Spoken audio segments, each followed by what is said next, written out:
everyone, and peace of Christ all of you. Please invite your friends, and let us have some quality time together. As you see today, our topic, Muhammad is a prophet. Actually, this is what we did last time. But always there is more things to say and to talk about.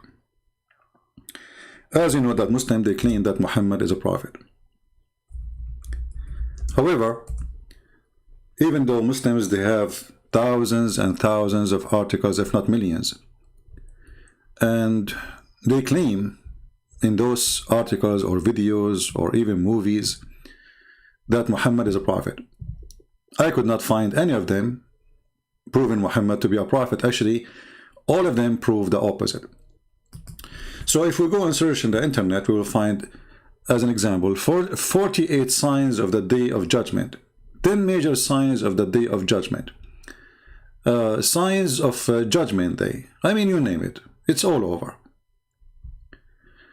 And even some videos, which is funny, like even about belly dancers, look like the belly dancer is a sign of Judgment Day. But you know, we know that belly dancers were exist in the time of Muhammad and before Muhammad and after Muhammad. But suddenly the belly dancer is a sign of a day of judgment. So I'm going to open my Skype to give the Muhammadan the opportunity, as usual,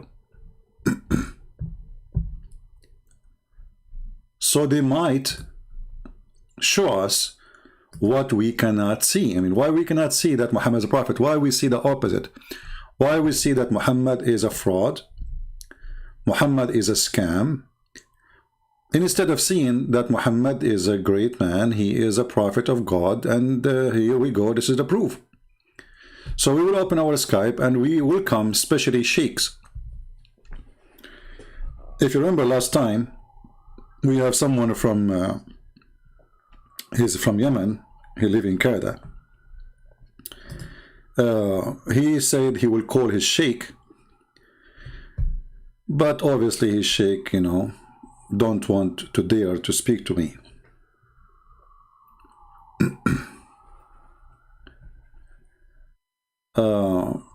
Look like he is online, he is texting me, I'm not sure. Let us see, maybe he has his sheikh.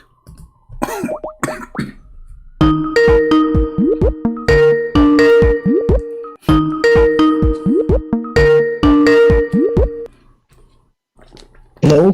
Yes, Ahmed, how are you doing? Oh, hey, how are you? I'm fine. Did you speak to your sheikh today? Yeah, I spoke to him. Okay, what happened? He just doesn't want to speak to, he doesn't want to do things on YouTube. What is the problem in YouTube? Why he don't want to speak to me in YouTube? Why don't Muslims do invitation to people to convert to Islam? Yeah, they do, but he's more like, what's the word? Like old school. He likes to do things privately, speak to them. No problem. He can speak to me. He forget about Skype. I mean, I forget about YouTube. Speak to me as if I am not online, because I don't want to lie to him. I don't lie, you know. Yeah. I want to say, okay, Yeah. I am in YouTube, but he can speak to me as if I am in the street. Who cares? Yeah, I know. I spoke to him. I showed him some of your videos, and he just says that what you call it, you're like Islamophobia. You hate Muslim. And So all you do is this is the answer.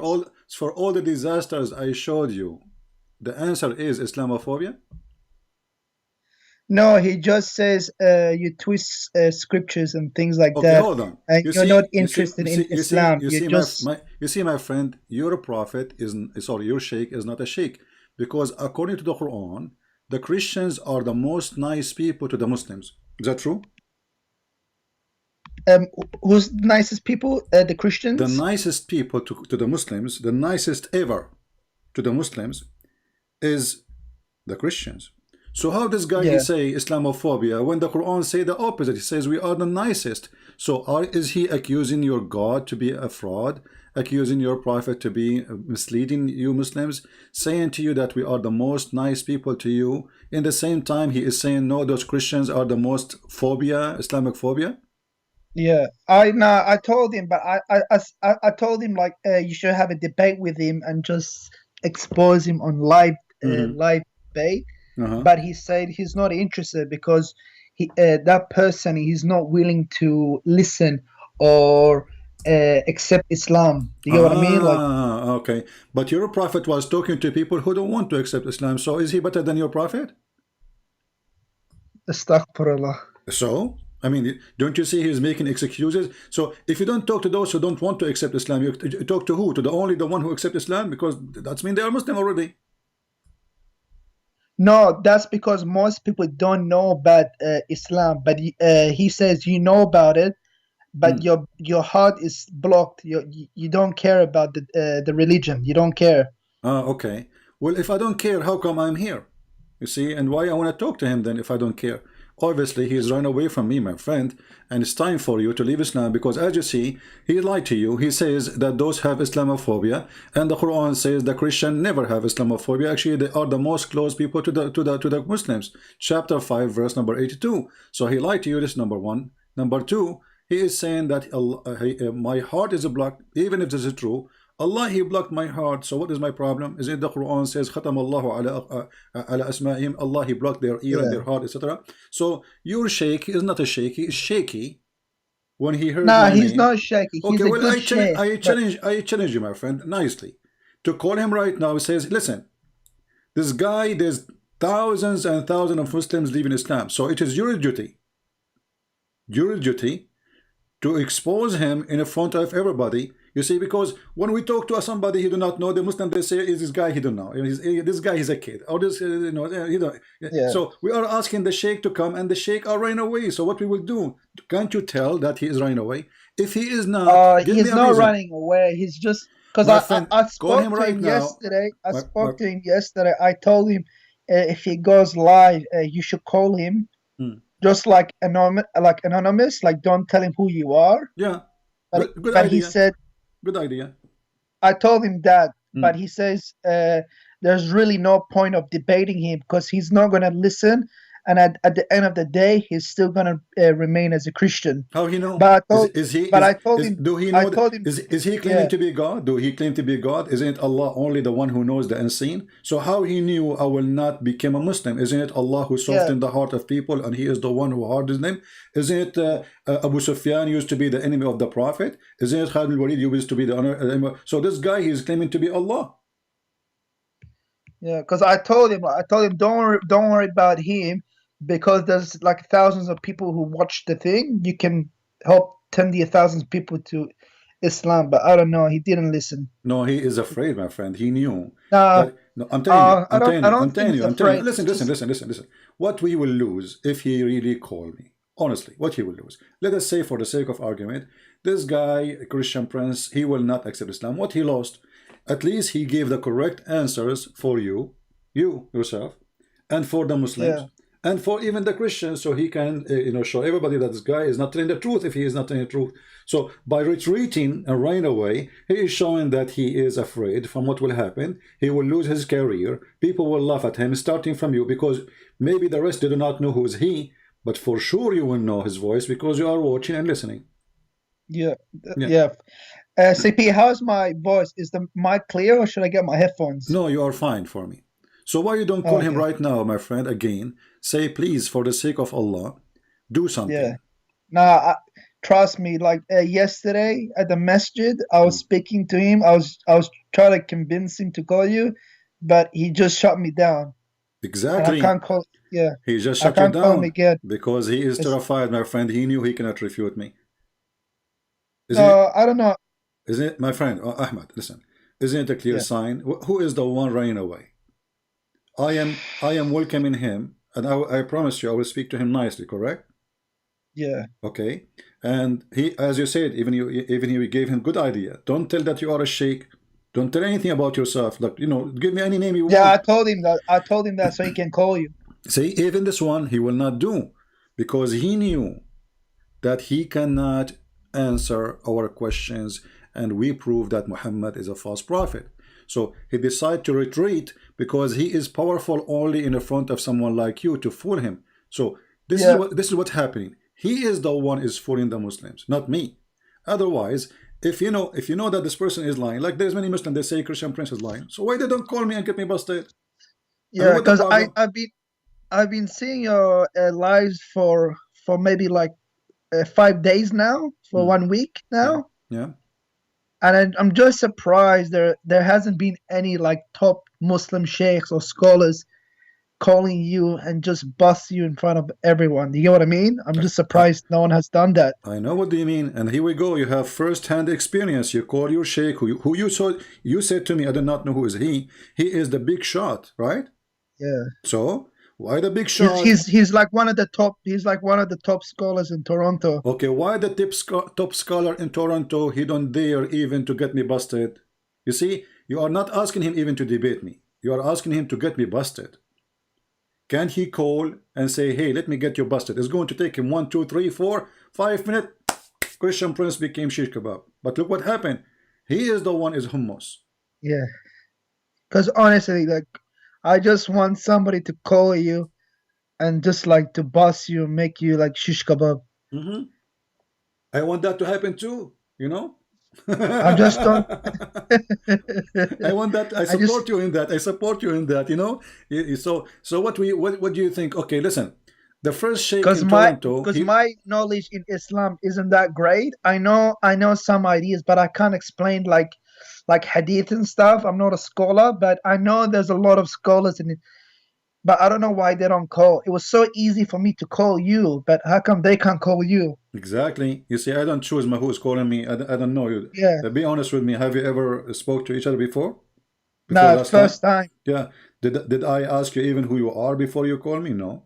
No, that's the thing. You didn't even know who I was. I could have been like Ahmed, like Zakir Naik, and I could have just bust you in front of everyone, but it wasn't Zakir Naik. Yeah. So what we will do now? What happened, my friend? What will happen with the sheikh? Why they are running away? So Ahmed, I don't know. I say to you, my friend, because Islam is a lie, it's time for you to leave this cult. I just can't. For me, it's either Islam or being an atheist. There's no This is your middle business. ground. You And see, what you will be, this is not my business. You want to be an atheist, be an atheist. But, you know, we can talk about that later. But for now, what I showed you last time you called me 2 days ago is horrible. Isn't it you who said to me that the Quran speak about the cycle of the rain? And then yeah, we found the Quran is against that. So yeah, but then my scholar told me that the Quran is not meant to be a book of science. It's meant to be a book so of how come signs. the Muslim they made tons of articles, and if the Quran is not meant to be the book of science, why Allah speaking about science when Allah he says that those are two body of water and they will never mix? That is science. That is not just a metaphorical. That is science. So is he saying that Allah he is not knowledgeable about science? No, for sure he is. Well, this is what he said to you, because he is saying, you know, uh, I can say, okay, I can agree that a book about God is not a book about science, no problem. Yeah, But when no problem. Yeah, when the Quran speak about science, then we cannot say Allah is not talking about science no more. yeah, that makes sense. So as long Allah he says, okay, you know, that said, those two waters, the fresh and the salty, they never mix.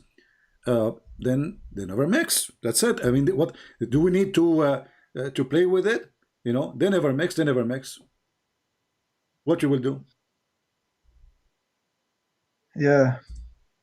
So if I am you, and I'm looking for a truth, regardless who is the one who hold the truth, I mean, this is obviously is not from God, because God he don't say stupid things. God is wise. But how do you explain in Islam? Like, how do you explain the good characters of the Prophet Muhammad? What Do is you get good? what I mean? Like, What is the good character, my friend? Your prophet. Don't be upset from me. I'm just telling you what I believe. Okay, you asked me, so now it's time yeah, for me to tell you. Your prophet, he is 54 years old, going after a child. She is 6 years old in the Islamic calendar, which means 5 years in our calendar. Is that a good character? Muhammad, let me, Ahmad. What do you think if your father come to your house and he flirt with your wife? my father flirt with my wife. Yes. What do you think if your dad, God forbid, you know, I'm not insulting your father. I'm saying if, let Yeah, us say, what do you think if your father come to your house yeah. and he flirt with your wife? Like flirt how? Like he's attracted to her, or like what do you mean? He's, Like he you know, likes her? he flirt for her. He say, you know, praise be to Allah who made my heart flip for you. You know, he tell her clearly that he like her, he want her. I would think like he lost his, like he has mental problems, like mental health or something, or Alzheimer or What? something. Okay, Maybe. what about he is he's a bad person too? Yeah. Do you think a good person will go, even your friend? What about if your brother? So this is cannot be, because you are the one who mentioned to me the good character, correct? Yeah. Okay, a good character is not you go into the house of somebody and then this man he have a wife and she is married, regardless if you are a father or the neighbor, right? Yeah, that's true. So you don't flirt, you know, you don't flirt with the women. So I want you to look with me in the screen. You speak Arabic, I speak Arabic. I can give you the link actually, you know, but this is Tafsir al-Qurtubi, volume number 14, page number Oh, 190. let me open up YouTube. I don't have YouTube open. Okay. I just have Skype. Yeah, all right, no problem. I will send you a link. Let me send you a link which is can be shared. This one have Arabic title, so it's going to be hard to share. All right.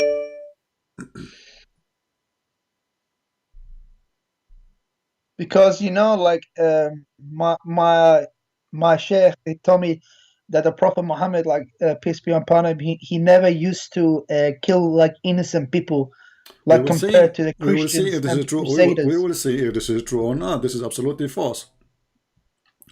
Or the ones your prophet he killed, they were innocent. All of them. Anyway, so let us see. Let me send you this link so you can open it from your side to make it easier. Yeah.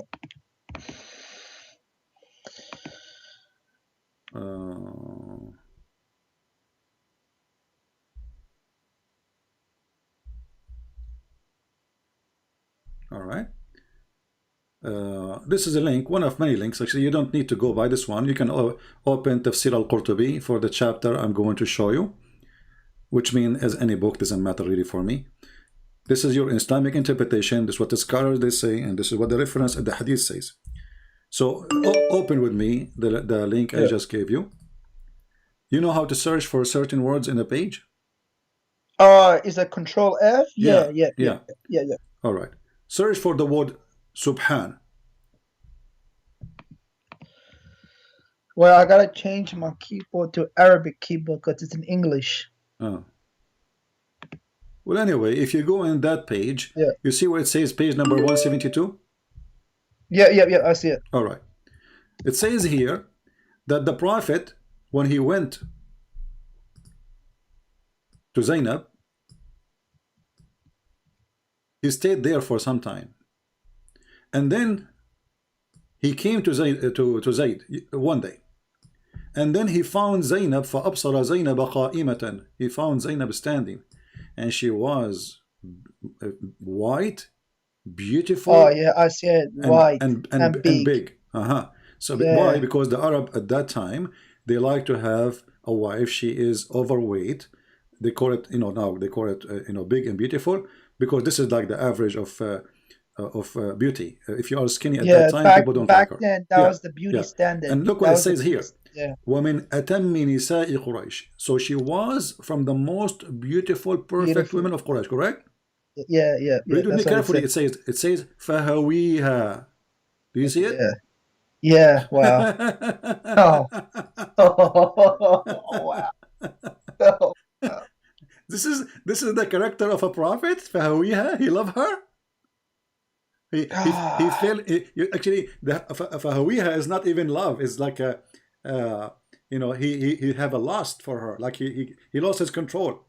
Yeah. And then what he said to her, look, he did not only in his heart he felt like he want to sleep with her. He said, Subhanullahi muqallibul qulub.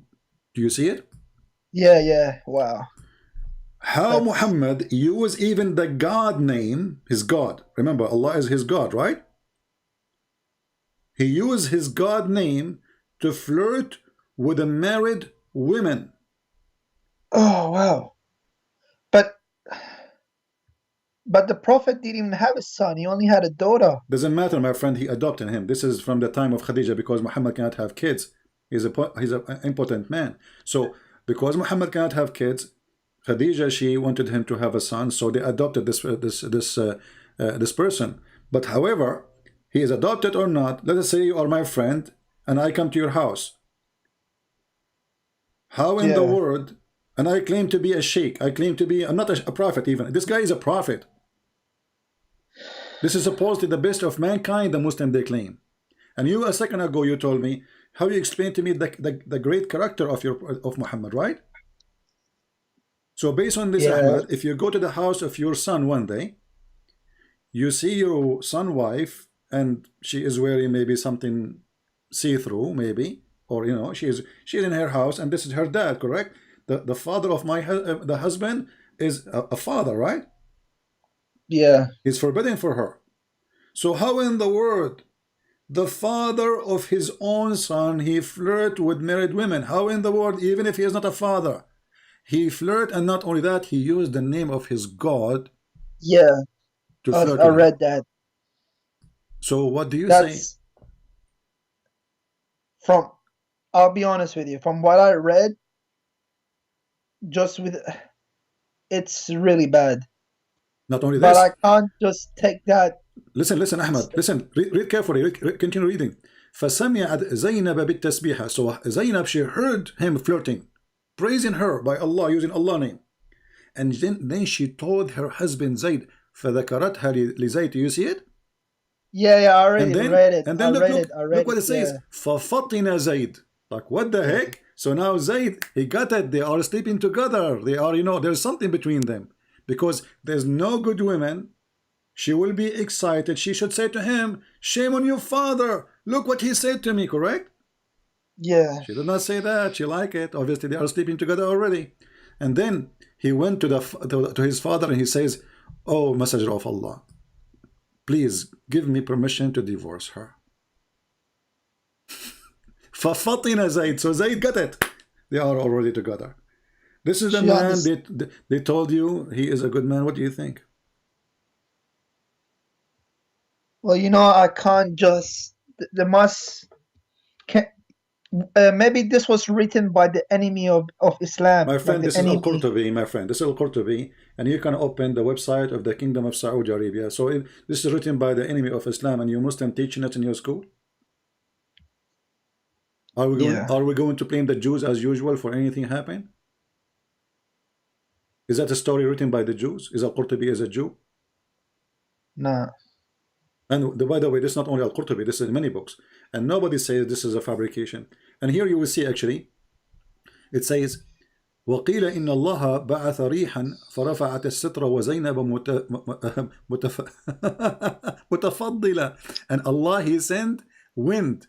Look, Allah is working for Muhammad. Allah is working for Muhammad. Allah, He sent wind, and the curtain is left, and she was متفضلة, which means she is almost wearing nothing. في منزلها, so she is at home, you know. And then فرأى زينب فوقعت في نفسه. So he saw Zainab and he wanted her. And not only that, فوقع في نفس زينب أنها وقعت في نفس النبي. So Zainab, she noticed too that Muhammad, he wanted her. I think I read a similar thing in the Quran as well, but it wasn't in details. Yeah, this is the interpretation of the verse, my friend, where it says Allah, He says to him, Allah saying to him, are you going to hide your, you know, what Allah, He made it like clear for you that you want her? Look, it says here, وَقَالَ ابن عباس وَتُخْفِي فِي نَفْسِكَ الْحُبَّ لَهَا. This is the meaning of the verse. Why you are hiding? Look at the hypocrite. The guy, he went to Muhammad telling him, let me divorce her.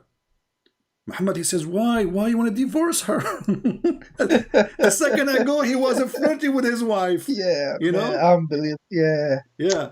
So come on, Ahmad. You know, it's time. It's time, my friend. I mean, you are. I can tell you are coming from a good family. You are not that trashy to accept such a man to be a prophet for you. You know. See, yeah, this is a pretty bad. What you call it? Like what's written there. I need to save this link and show it to my sheikh and see what he says about What it. he will say to you, this guy, Allah, he block his have Islamophobia. That's what he will say to you. He already gave you the answer. Didn't you get it, Ahmad? Because if he have the guts, if he have a truth, he will not stand to come and say, hey, let me show everybody that you are a fabricator. And as you see, Ahmad, what he will say about this. I mean, this is in your Islamic website. I can give it to you from the government of Saudi Arabia. And even this one is a government website. So what he will say. Does Jalalain and Tabari and all of them, do they say the same thing about this? Well, or is it just Qurtubi? There is different details, but all of them, all you see, Al-Qurtubi, he was not a witness to say. He is not saying. It says there Ibn Abbas. Do you see Ibn Abbas? Where? Okay. It says وقال ابن عباس وتخفي في نفسك الحب لها. Do you see it? Yeah. Okay. So here they are. Al-Qurtubi is a person giving interpretation using the companion who witnessed the story. Not him, because Al-Qurtubi wasn't there. You know what I mean? Yeah. Ibn Kathir wasn't there. Those are people, they are collecting information about the story and they are putting it together. Then, but why do people say that the Prophet Muhammad, peace be upon him, he was the most, he was the best of mankind? Ask yourself. You are the one who told me that just 10 minutes ago. Because you do not know, my friend. I don't want to insult you. You know, you are ignorant. I just inform you something you do not know. Because of our ignorance, you know, we say things, it's not true. Because we grow up in a society, everybody praising Muhammad, he's amazing, he's the best of mankind, he's when the guy is nothing but a perverted man.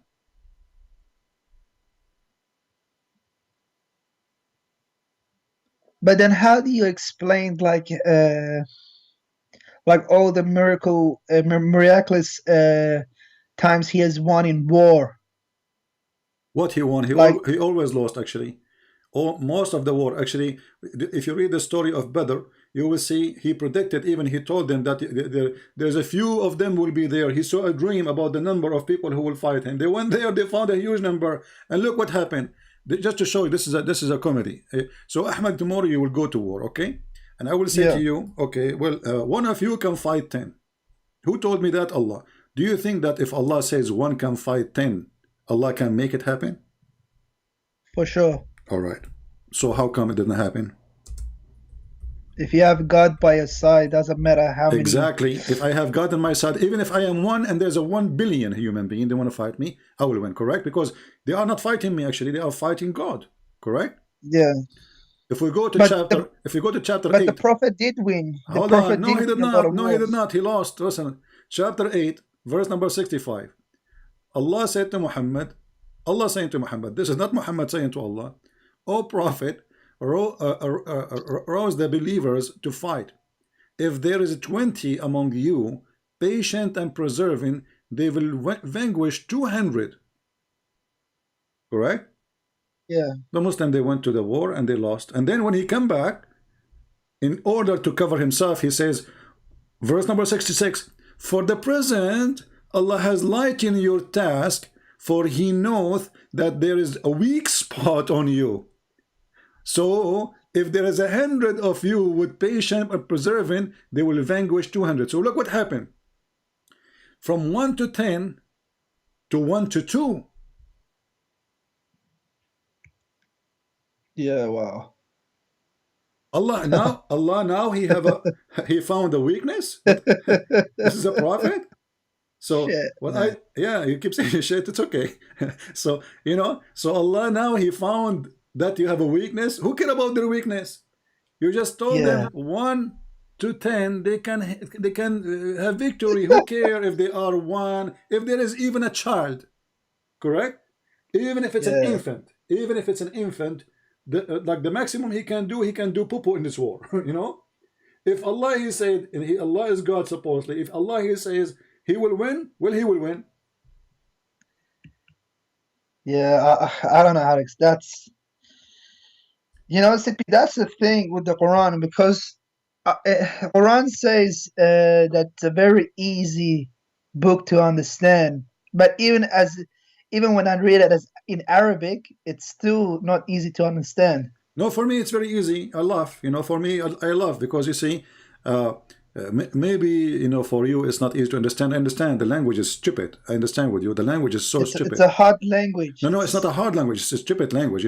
Like I will give you an example. If we like go, the Arabic isn't clear. No. The Arabic, yeah, the Arabic it's not the Arabic. The Arabic is a language which is actually very clear, but the Quran is stupid. And the funny is the Quran saying that we made the Quran a clear book for people. So if we go to chapter Al-Kafirun, Al-Kafirun, right? Yeah, I know that. I spoke to my sheikh about that. I always tell him, like, if the Quran is supposed to be a clear book, then how come for me it's a bit difficult to understand certain. It's not even certain. It's most chapters and verses. It's a bit hard to understand. My friend, I'm giving but then you. But then he tells me this is what we're here for. Yeah. This is what. Okay. Exactly. This is why. And when we needed him, he ran away.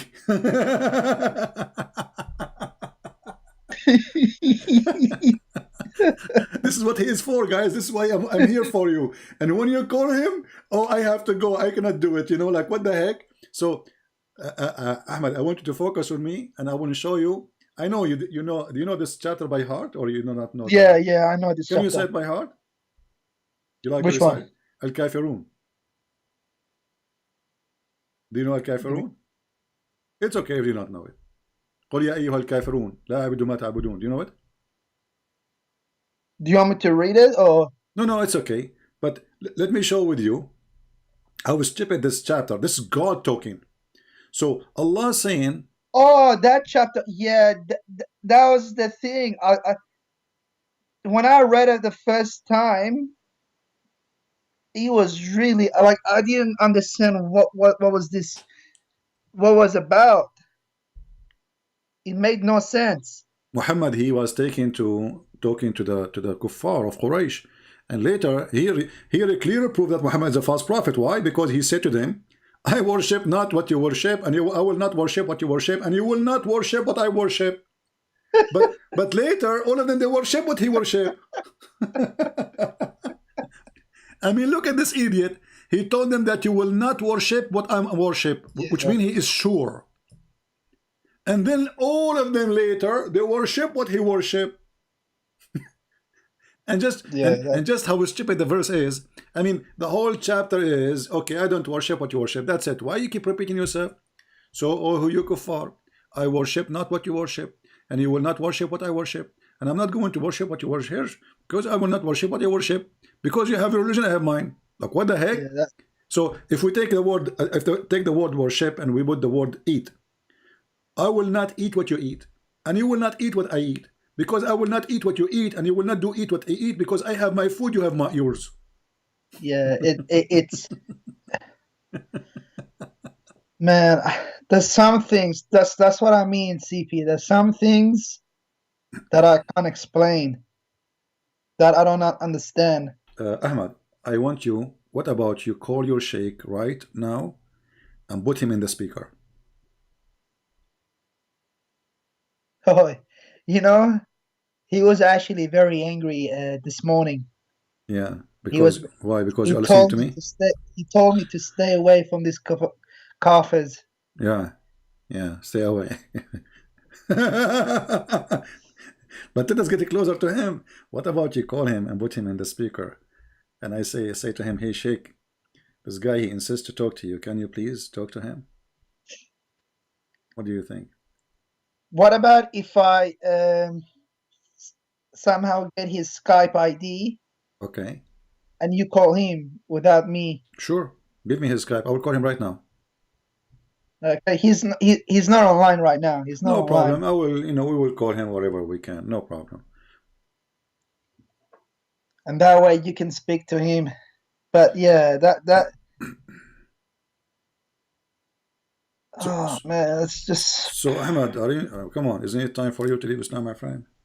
I mean, this is your prophet. He go to his son's wife, and he flirt with her. Do you want to have such a man in your house? But it's hard, and I just then hard, how. My friend Ahmad, come on, is it hard to refuse a man He go But if in the house yeah, of people and he flirt with their wives, and yet he claimed to be a prophet of God. Isn't it obvious that he is the devil? This is an act of the devil. A decent man, a man have little decency. He's not a prophet. When he go to the house of a friend, he will not look at the wife of the friend, even if he's just a friend. This is the, he is inside the house. Why? When the husband is not there. Do you know why? Because now he is the father, correct? yeah, Otherwise, he should not be inside the house alone with the wife, correct? yeah. So he is being trusted to enter into the house because of father-son relationship. So what he did, what he do? He betrayed his own son. And then the poor kid, he go to Muhammad, the same person who is flirting with his wife. Imagine how humiliating it is to go to the same person who was just flirting with your wife, because what he will do, he will kill him. You go to him, please let me divorce her, please, his wife, she just told him that your father, he want me, he want to have sex with me. So the guy, he said to himself, I'm not going to be a pimp living in a house where my wife is being, Yeah. Or obviously she like him, otherwise she will not be proud about it. It's a hard passage to read. I'm not gonna lie, it's pretty bad. It looks bad, but everything I showed you since the 2 days ago and now, and you do not know believe what me, to say. believe me, CP, it's not like that. I don't want the sheikhs to call you. I want them to call you. I know. To strengthen my faith. I want them to call you, to boss you. But it's what's happening is the opposite. I don't understand why none of them call you. It was not even difficult for me to call you. It took me 1 second. There's a million videos in YouTube exposing the lies of a Christian prince, but none of those who make videos dare to call me. Yeah. And as you see, Ahmad, did I give you a speech, or I showed you reference and I gave you the Muslim website?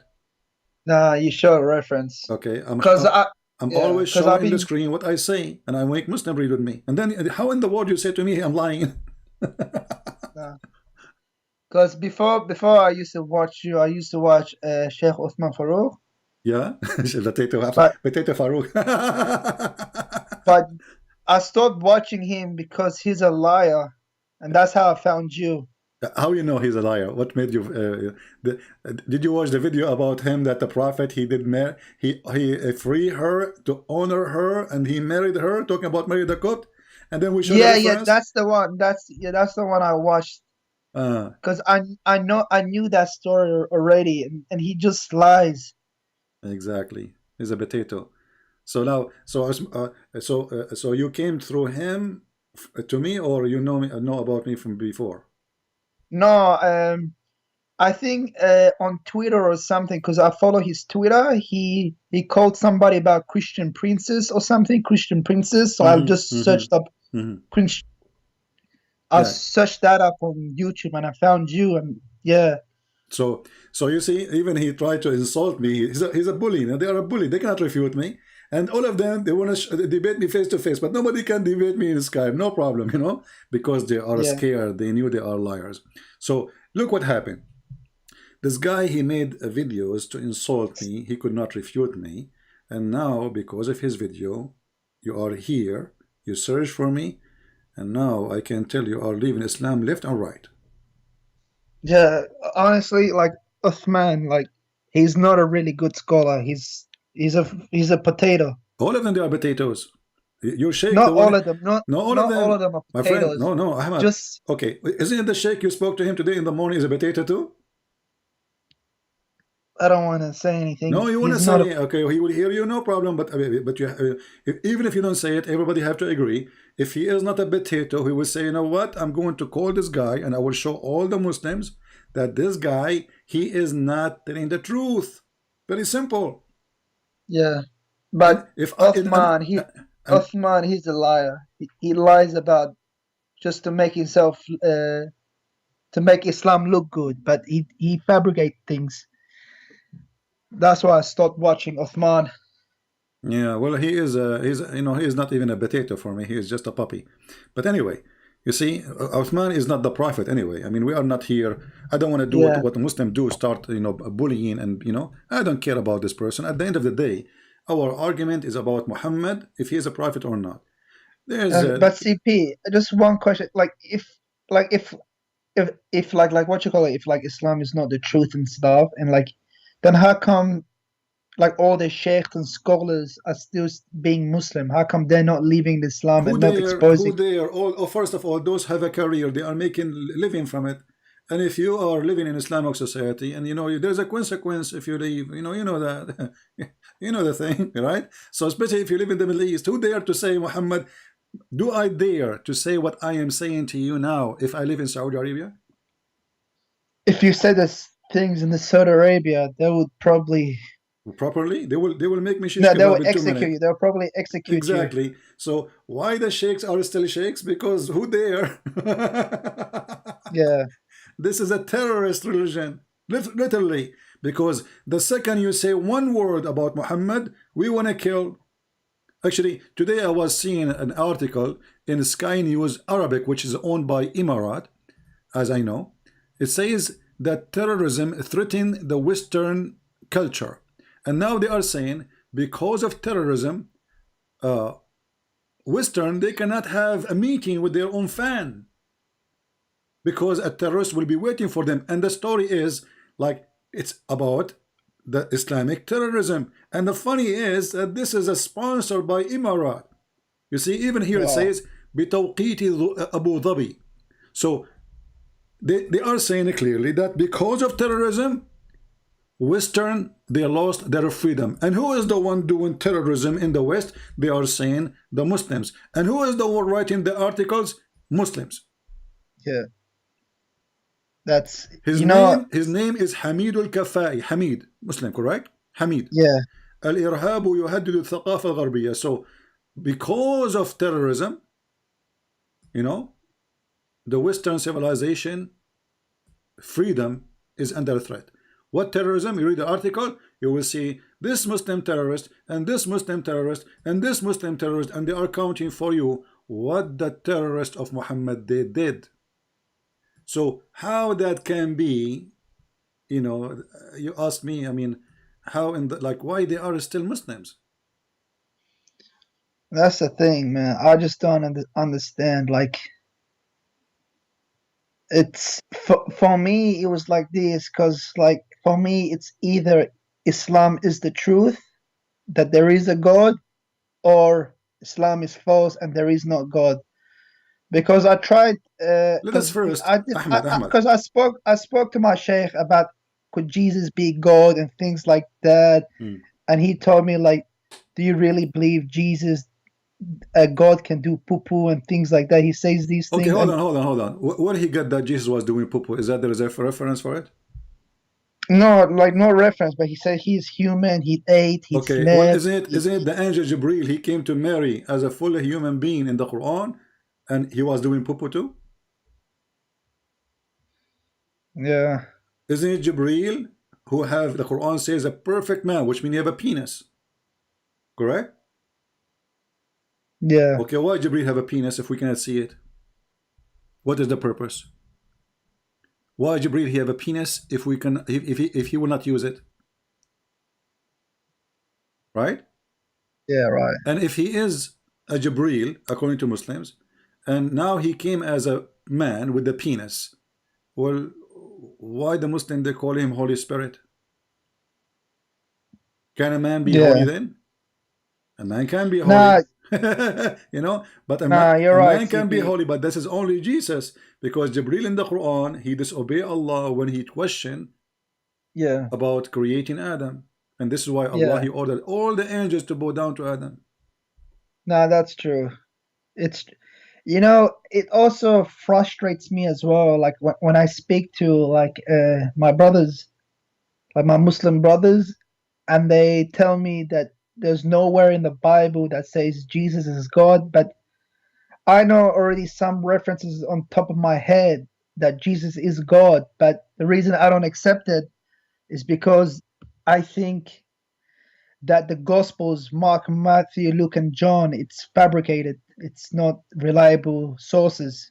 My friend, you see, all those names you mentioned, the disciple of Jesus, they were killed. And the reason is what is written there. So why anyone?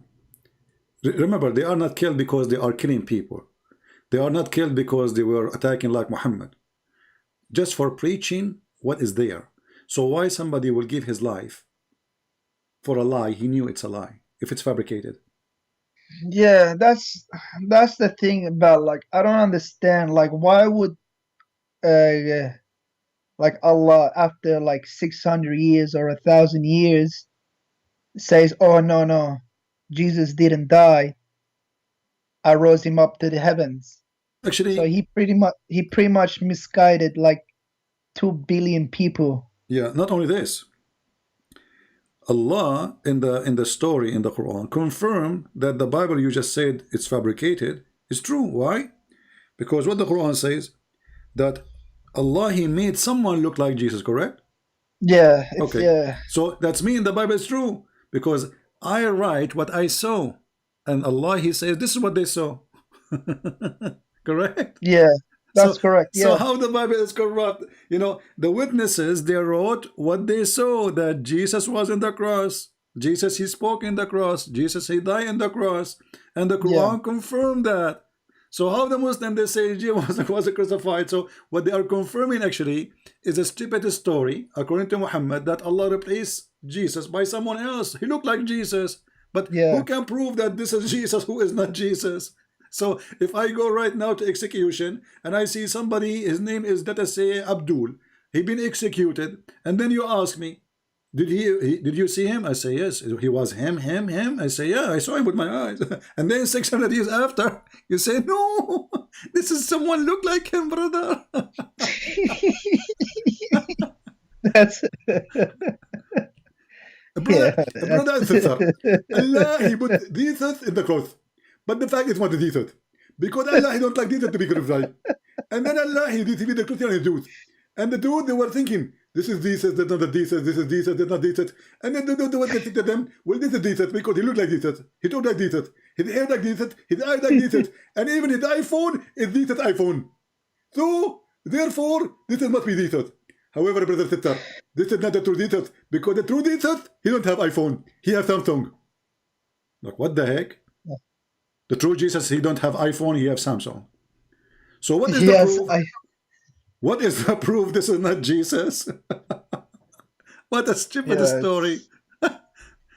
So Ahmad, I'm glad for you that you decide to leave Islam, because from what you said already you are saying the Quran is funny. Quran is stupid. Yeah, it's just like there's some things it just doesn't make sense, and the satanic verses, nobody has really explained that to me really well. It's just can I explain to you? Like, hold on.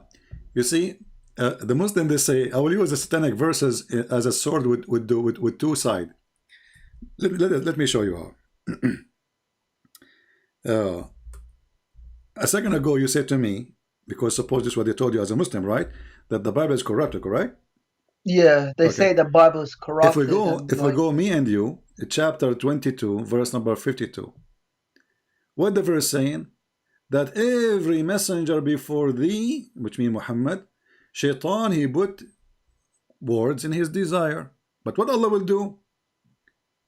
Allah will delete it, correct? Yeah.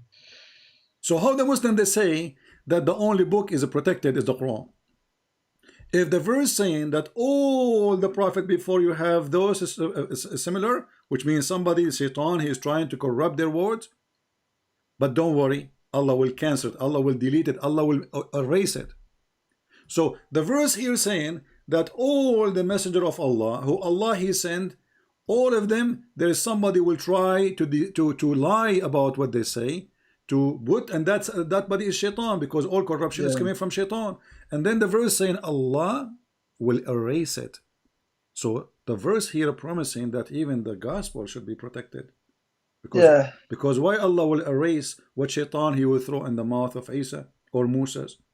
But that's the thing, like Shaitan shouldn't even come close to the prophet or to any of the prophets.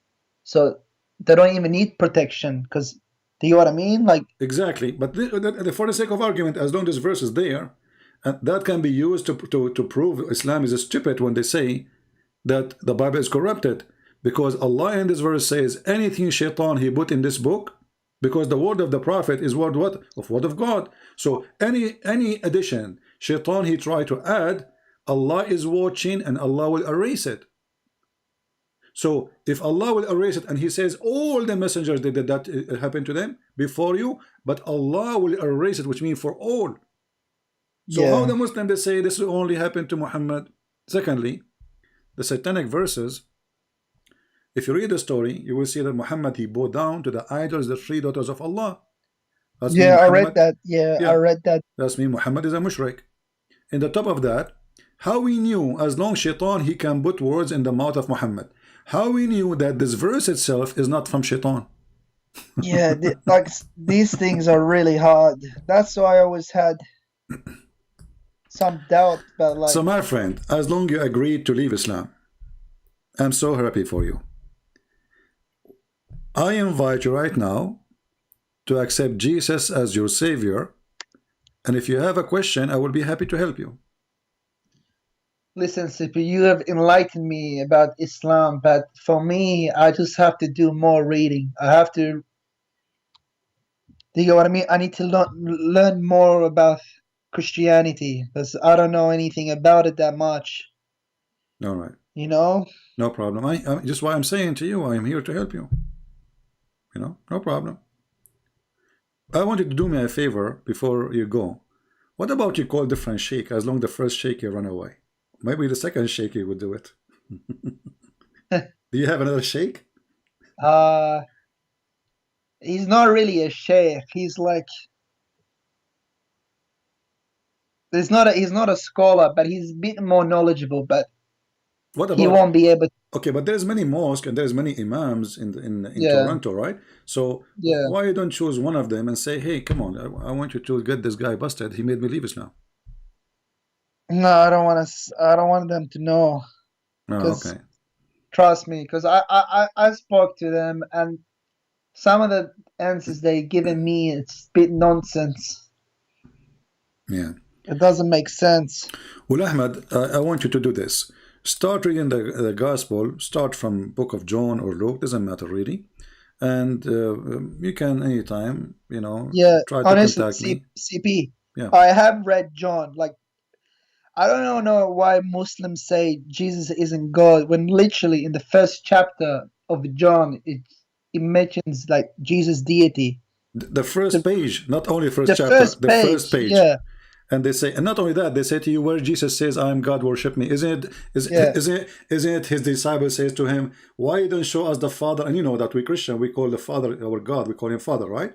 So why you don't show us the Father? And that's it. Jesus, he said to him, well, I am with you all this time, and you do not know me? Whoever saw me, he saw the Father. I and the Father is one. And they say to you, where Jesus says, I'm God. Yeah. Even as a Muslim, when every time I hear like Muslims, they say, where did Jesus say he is God? I get frustrated, because why would Christians say Jesus is God if it's not clearly mentioned in the Bible? My friend, why the Jews they killed killed Jesus? Because he's a prophet. Yeah. that is stupid to say, because if they kill him because he's a prophet, that's when they believe he's a prophet. You see what I mean? If they killed him because he's a prophet, I mean, if we want to say that the Jews are very, according to Muslims, they try always to make them very evil. Okay, no problem. You can make them whatever you want. But the Jews, they have many prophets and they follow them. They did not really kill them, right? Yeah. At the same time, the Quran says that the Jews, some of the prophet they accused to be a liar, and some of the Jews they killed. If we ask the Muslim now, any Muslim who's watching, who is the name, give me the name of the person who is a prophet who was killed by the Jews. No prophets. Can the Muslim tell us who is the Jews, who is the prophet which killed by the Jews? As an example, chapter 5, verse number 70. It says there, some of them you accuse of lying and some of them you killed, which means there's many. Muslims, Who are they, the many prophets, the many who were killed by the Jews? If there is any shake. So Ahmed, I will be happy to receive call from you again when you like to know about Jesus more, and you like to I would love to, my friend, you are a nice person, and I would love to save you from hell. I believe in hell. I believe in salvation. I believe that Jesus Christ is the only Savior. And because I love to see you saved, my friend, you are like my little brother, and I love to save you and take you with me, and all those Christians to take you with us, so we can enjoy a real happiness with the Lord. I like you to accept the Messiah. Yeah, so, thank you.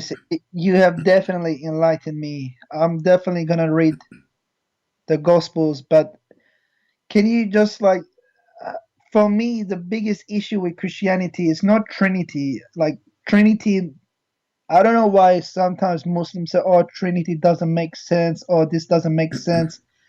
For me, it's like how can you make sense of God, of who He is? Your mind can't comprehend who God is. Yeah, that's true. Do you get what I mean? Yeah, I mean we call so him. It doesn't matter. We call him Almighty. Why we call him Almighty? Because he's Almighty. What Almighty mean? There's no limit of what he can do, right? So he's Almighty. So when this man he says to you that Jesus was a man, so are you saying to me that God Almighty, he's capable not of being a man in the same time God? This is against the word Almighty. This is against the word God. But wait, CP, do Christians believe that Jesus is a man, or he just became a man? My friend, the Bible teaches that for God he humbled himself. He humbled himself, so he come in a form of a man. So God, because he's so glorious, and because his glory is too like if you see God the way he is, you can't even live. Let us say, I'm not going to compare God to the sun, but the sun, the star, But imagine you are getting close to the sun. What will happen to you? Yeah. This is what will happen. So God, he humbled himself, and in order for us to see him, he came to us as a man. So he is a man, in the same time he is God. And if God, he chooses to be a man forever, this is God. If he chooses to be a man for a day, he is God. If he chooses, you cannot tell why God, you cannot do this. Honestly, CP, sorry, that's the biggest issue with me. Like, I spoke to not my sheikh, but with one of my friends. I told him God can't be a man. Then how did God become a tree, like a burning bush? Yeah. When he spoke to Moses, do you get what I mean? Exactly. And not only that, actually, the voice came from the tree, right? Yeah. Okay. How did God become a voice? They will say, no, God. But yeah, that's. Is the voice of God is the voice of God is God? See, the Muslims, just because Muhammad he said, they refuse. As an example, I never saw a Muslim making fun of Mary being a virgin giving birth to Jesus, correct? Yeah. Why? Because the Quran says so. But imagine if there is no verse in the Quran, they will laugh at us. You know it. Yeah. So just because Muhammad says so, okay, it's true. When we ask the Muslims, is Allah is a fire? They say to me, no. So what this verse in the Quran saying? Blessed is the one in the fire and the one who is around the fire. Who is the one in the fire? Moses, he heard the voice of God, and the voice of God is coming from the tree, from the fire. Okay, and then it says, but when he come to it, chapter 27, verse number 8, he was called, blessed is who is ever in the fire and who is ever around it. You ask the Muslims, who is the one in the fire? Remember, the Quran says that this is a holy ground. Take off your shoes. So, are you a Hindu, Muslims? Because the Hindus, they believe in a holy fire. Yeah. Right? So, are you a Hindu? Why it is a holy ground? Who is in the holy ground? Allah.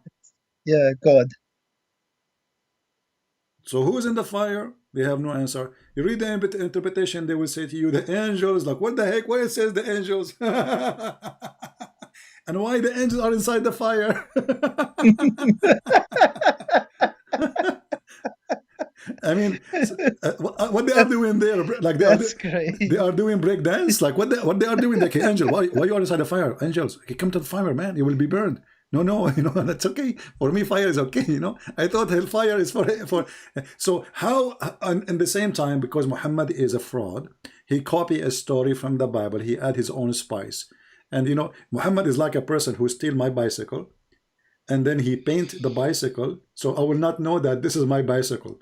But he forgot to take my name from it. Come on, CP. Honestly, this is how Muhammad is. He is the most foolish person ever. I mean, the more we read about him, the more we die laughing. This guy is a certified idiot.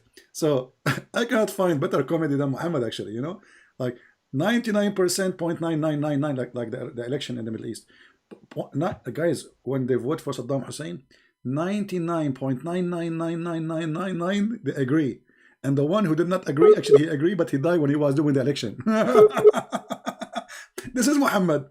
99.999999999 they believe that Muhammad. Okay, there's no atheist in Saudi Arabia, brother.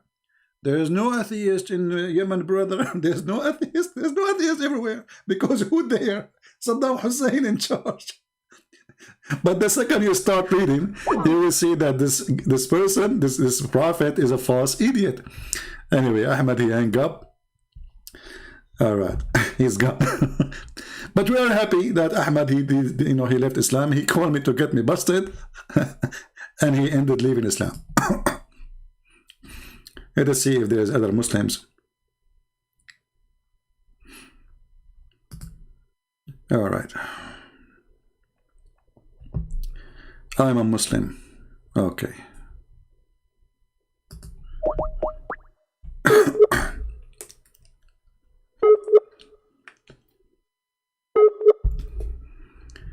I'm glad that Ahmad, he decided to leave Islam. Wonderful. We are calling different Muslim. Hello?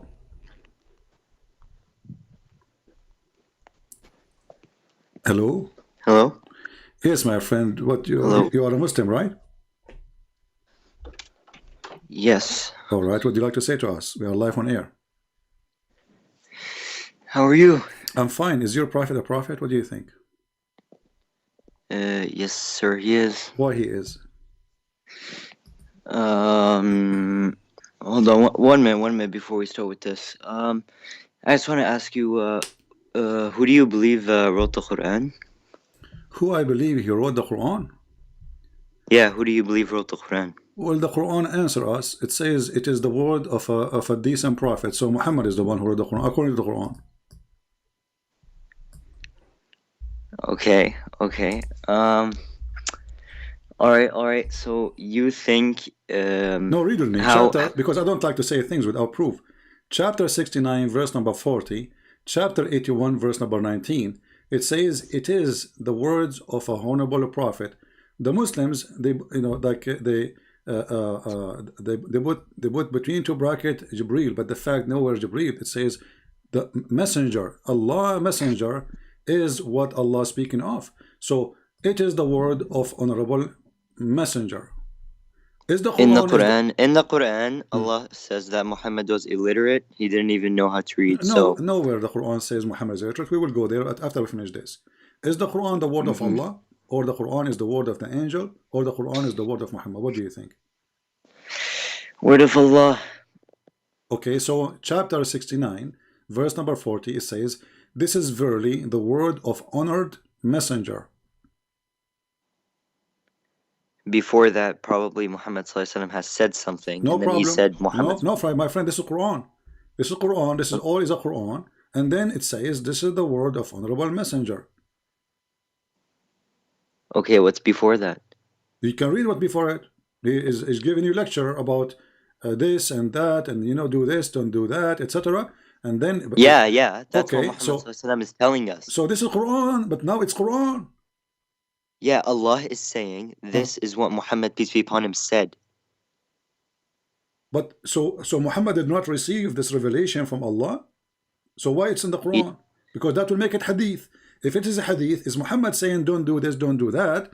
That's mean Allah there is not talking.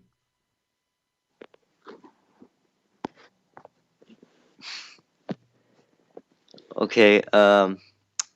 Yeah. Can I have a question? What, we want to skip this one now? Let us try to find the answer, my friend, before we go. No problem. I did answer. No, you did not answer. You did not answer. If you say this is Muhammad, that's mean the Quran. But this is the Quran. So you just admitted that the Quran is a word written by Muhammad. You're not even reading what was said before that. Read. Okay, read. Go ahead. Read. Read as much as you want. So what? I can't see. I'm on the call. Open chapter 69, my friend. Open chapter 69 and read any verses you want until 40. That's not the problem.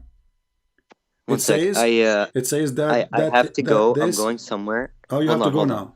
No, I'm not going. I'm not scared of you, man. Okay. Yo, chill. Right. I'm not leaving. I have to go in 15 minutes. I have to go. Let me just. I want to. I have a question I don't understand. All right. All right. Go ahead. Are you with me? Mm-hmm. How is Jesus God and he doesn't know the hour? Well, that's a great question. How Jesus is God, he do not know the hour. So the one who do not know the hour, he cannot be God, correct?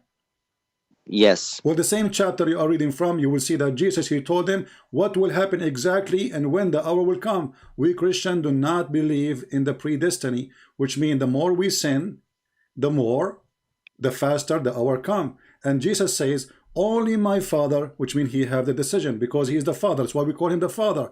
So Jesus, he said, I've been given the power over the flesh. It is to my Father to announce the hour, not to me. So we believe in the Trinity. God the Father, God the Son, God the Holy Spirit. It is the job of the Father to announce the hour because he is the one in charge. For me, I am the judge in the judgment day. And the same chapter Jesus said, this is what will happen, and this is what will happen, and this is what will happen. And when all of those things happen, I will come to you. So Jesus, he knew about the hour, but the one who will announce it is God in the same time, with God the Father. Okay. In the same time, so, hold on. What kind of God? You are the one who agreed with me that God is the one who know the hour. You said yes, correct? Mm-hmm. Okay. What kind of God? He says the moon is split and the judgment day is near and nothing happened.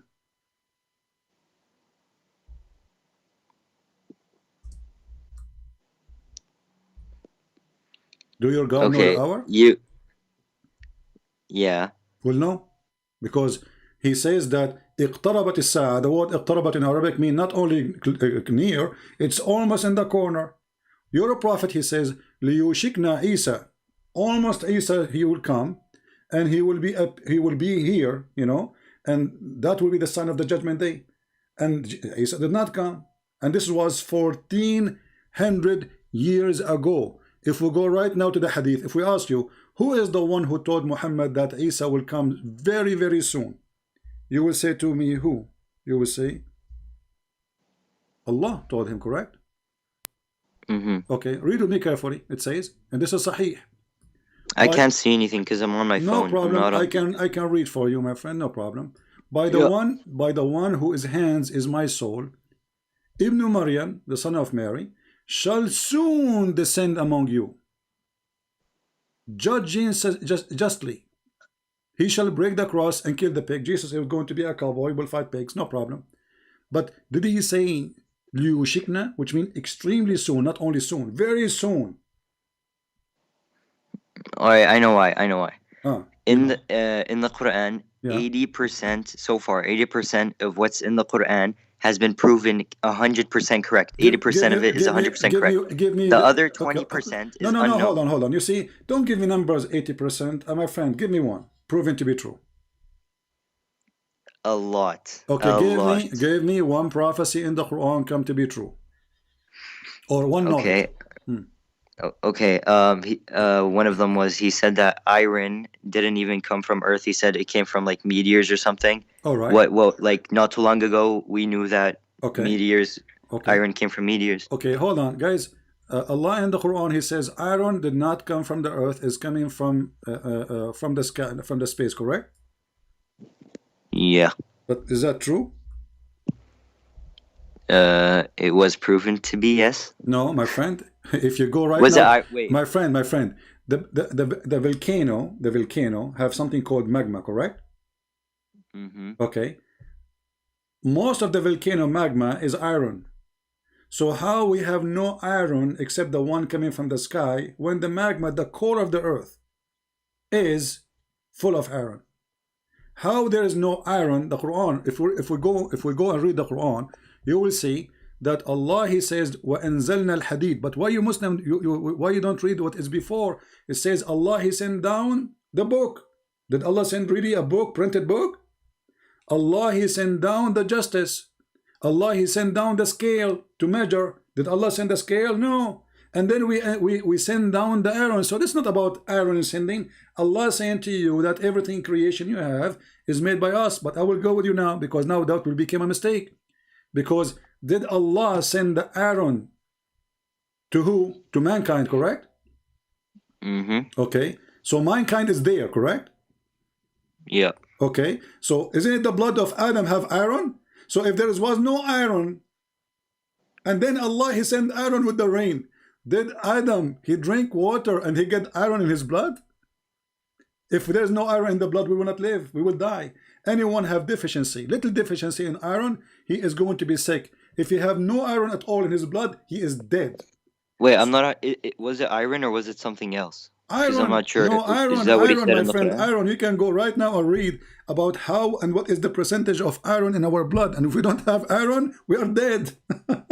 So Allah, He sent iron to the mankind, but mankind already exist and they have iron in their blood. So if there is no iron, where is the iron coming from in their blood? And remember, Adam was created from dust, correct? Mm-hmm. So from dust to dust you go, my friend. No. What do you mean no? Created from what? He was created from clay. What, isn't it the clay is a dust mixed with water? You're funny. Yeah, I'm funny. Look at these losers in the comments. Okay, don't talk about the Bunch of losers, my yo. friend. Focus. These guys have nothing to do. They It's just sit okay. in the It's okay, my comments. friend. Guys, be nice, please. Yo, look. My Hold up. My friend, You're like, don't make listen. Don't make. You know what's don't funny? Make a drama. You know what's funny? Don't make a drama. One sec. My friend. Okay, I'm not done. Okay, don't make a drama Listen. comment. You are talking to me. Listen.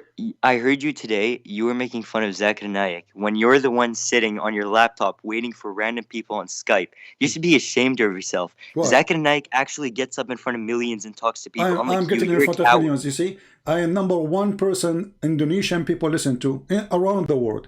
So I am the one who millions listen to me, and your Zakir Naik don't dare to debate me. You should be ashamed of himself. Who care about going? I'm not going anywhere. I sit wearing my short. Nobody... My friend. Hold on. Don't give me this drama. Either you have answers for what I said or you don't. Do you have answers? You don't. So don't cry for you cannot answer. The excuse if I go, don't go, I travel, I don't travel, that I'm not a prophet. I do not need to prove myself, and none of you can debate with me. Yo, so now, nobody talks I have with a you challenge for you. nobody I have a cares challenge about for you. I have a challenge for you. Do you dare to call your sheikh right now and put him on air live with us? Now. Yo. Do you realize how embarrassing you are? I just embarrassing. Embarrassing is you. I'm challenging all your sheikh and you don't dare to debate me. And when you call me, I get you busted in 2 seconds. Let us take who's next. How embarrassing.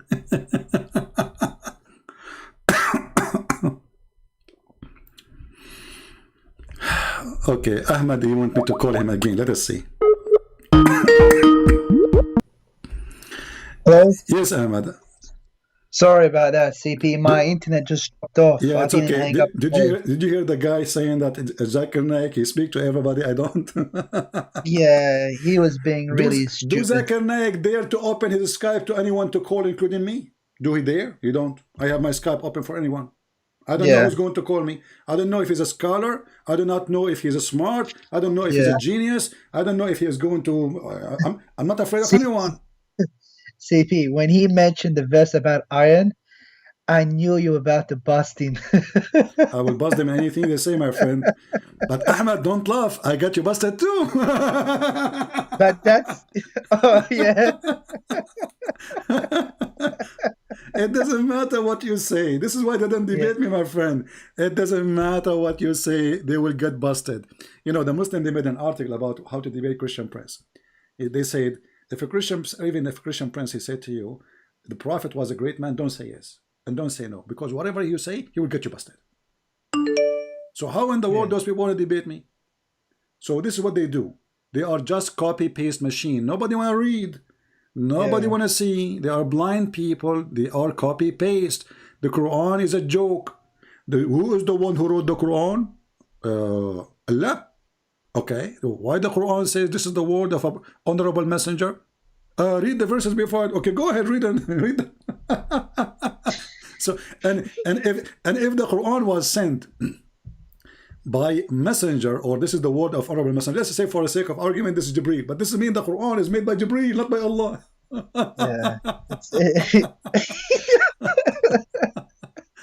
What a comedy. I'm not sure what to call it, comedy or drama. You know, you tell me.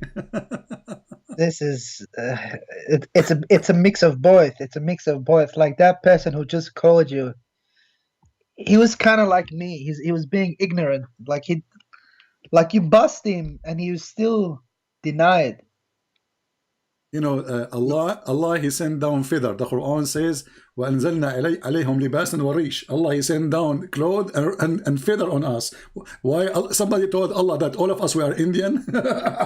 we wear feather. You know, like I understand that Indian people, American Indian, they would put feather in their head. But Allah, He says, لِبَاسًا وَرِيشًا. Like, what the heck? I never wear feather. You know, and the funny, when the Muslim, they translate libas and warish, they take away the word the feather. I mean, why you are taking away the word? You know, why they say? Let us see if we go in the Quran.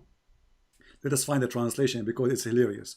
You will find 99.9 of the Muslim translation they take off the word feather. I don't know why, you know. Hey Muslims, anyone can tell me why you speak Arabic, Ahmed? Does it say sawatukum warisha?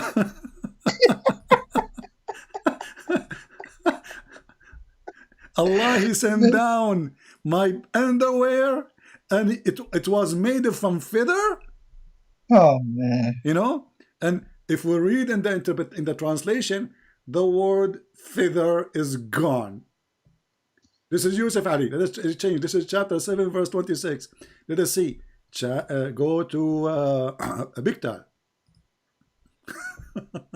Man, feather, I can't believe it. Feather, okay. And then, children of Adam, we have revealed into you the remained, and to cancel your shame. Like, where is the feather? Where is the clothes? Revealed? Clothing is revealed. We have revealed. Underwear became revelation. Look at the translation. It says, we revealed into you. The clothing is revelation. And what happened to the feather? They took it off because they want to cover by the feather the stupidity of Muhammad. Allah, He sent down feather, brother. Allah?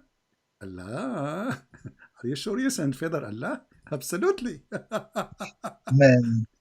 Look, all translation, no feather. Allah, look at the first translation. It says, and we have provided for you clothing. Yeah, it doesn't say that. Translation it says, is not correct. Anzalna alaykum. We send down on you clothing to cover your parts and feather. Liars, they have no shame and they corrupt their book just to cover the stupidity of a so-called prophet. His name is Muhammad. They don't want you to read. They don't want you to see that this cannot be from God. This is an idiot. God did not send feather, and we are not a chicken. Yeah. You see, if we are a chicken, I will say, okay, well, Allah, He covered us by feather. But did any of you Muslim have a picture of himself when he was a baby? He was covered by feather. because maybe you were born with covered with feather, and then your mom, she took the feather away. Anyway, Ahmed, there is anything you want to say, my friend? Yeah, I just want to say, like, yeah, thank you, CP. Like, Ahmed, don't thank me, my so friend. Don't thank me. I want you to accept Jesus. Come on. I want you to be saved. I want you to come I, to Christ. I want you to be. I want you to be with us in the heaven of the Lord. yeah, for sure. Like, yeah, like I just have to do my own research. I just gotta, you know what I mean? I have to read it and understand it myself. All right. But like, yeah, for me, But like, Ahmed, I don't. I'm going to make a threat for you. If you don't accept Jesus, I will take all the feather covering you now.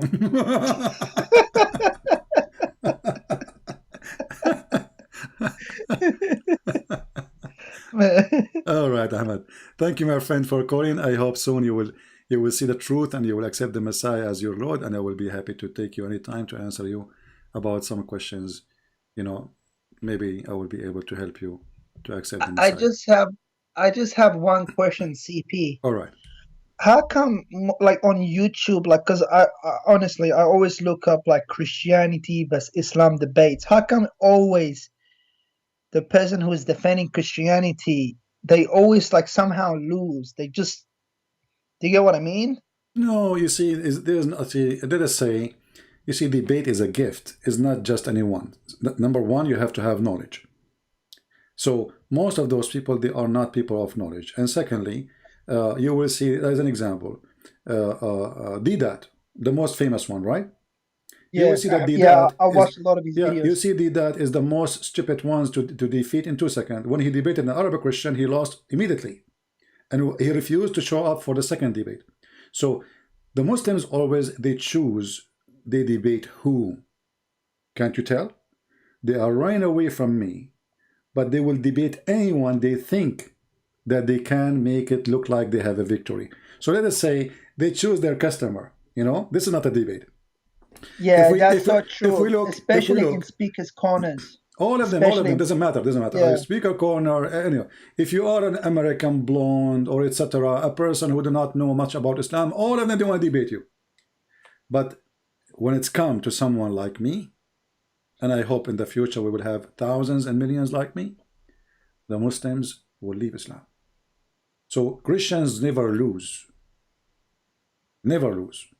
Because the truth is not about them, is not about me, is not about you.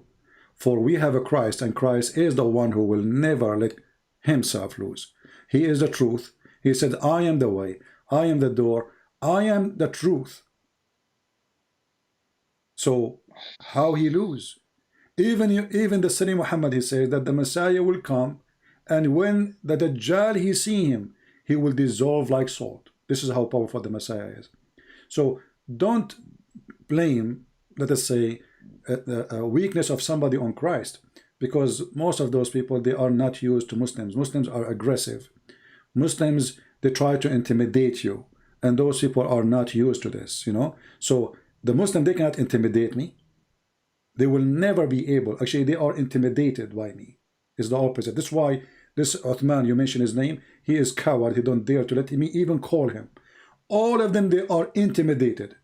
But when they speak to a nice Christian who is just trying to explain to them things, they try their best to intimidate him or to make a mockery of them. I'm a person, nobody can make mockery of me, because in a second I yeah. will whip the floor with you if you try to do so. So they are not gifted, many of them, but always there is somebody is gifted. He can make Muhammad shish kebab, and we Yeah. are. I am a living proof. That's why I wanted my sheikh to give you a call. I wanted it so badly, Will but never happen. sometimes Will never it happen. didn't happen. Yeah, will never That's why happen. when it didn't. That's why when it didn't happen, when he refused it, I started to doubt myself.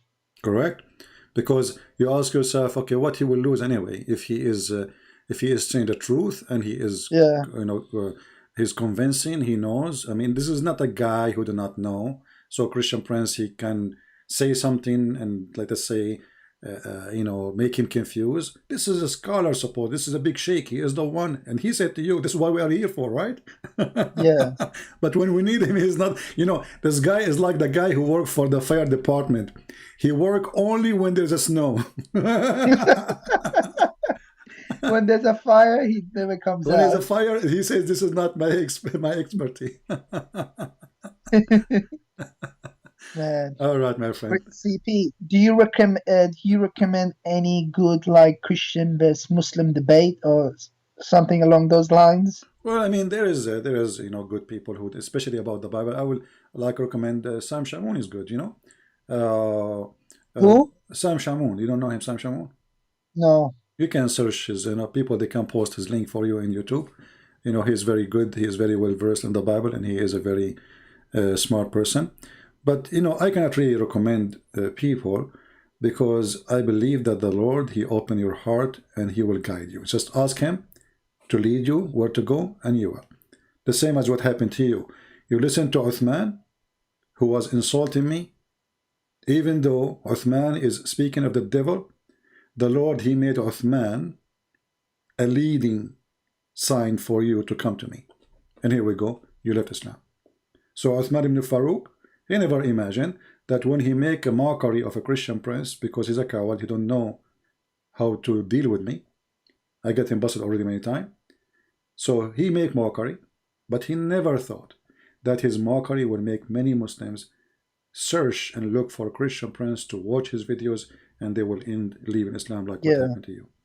So because that's how I found you. Because on his Twitter, he says he mentioned you as like a Christian princess or Princess Chris, something and like he says that. I'm wearing burqa. I know.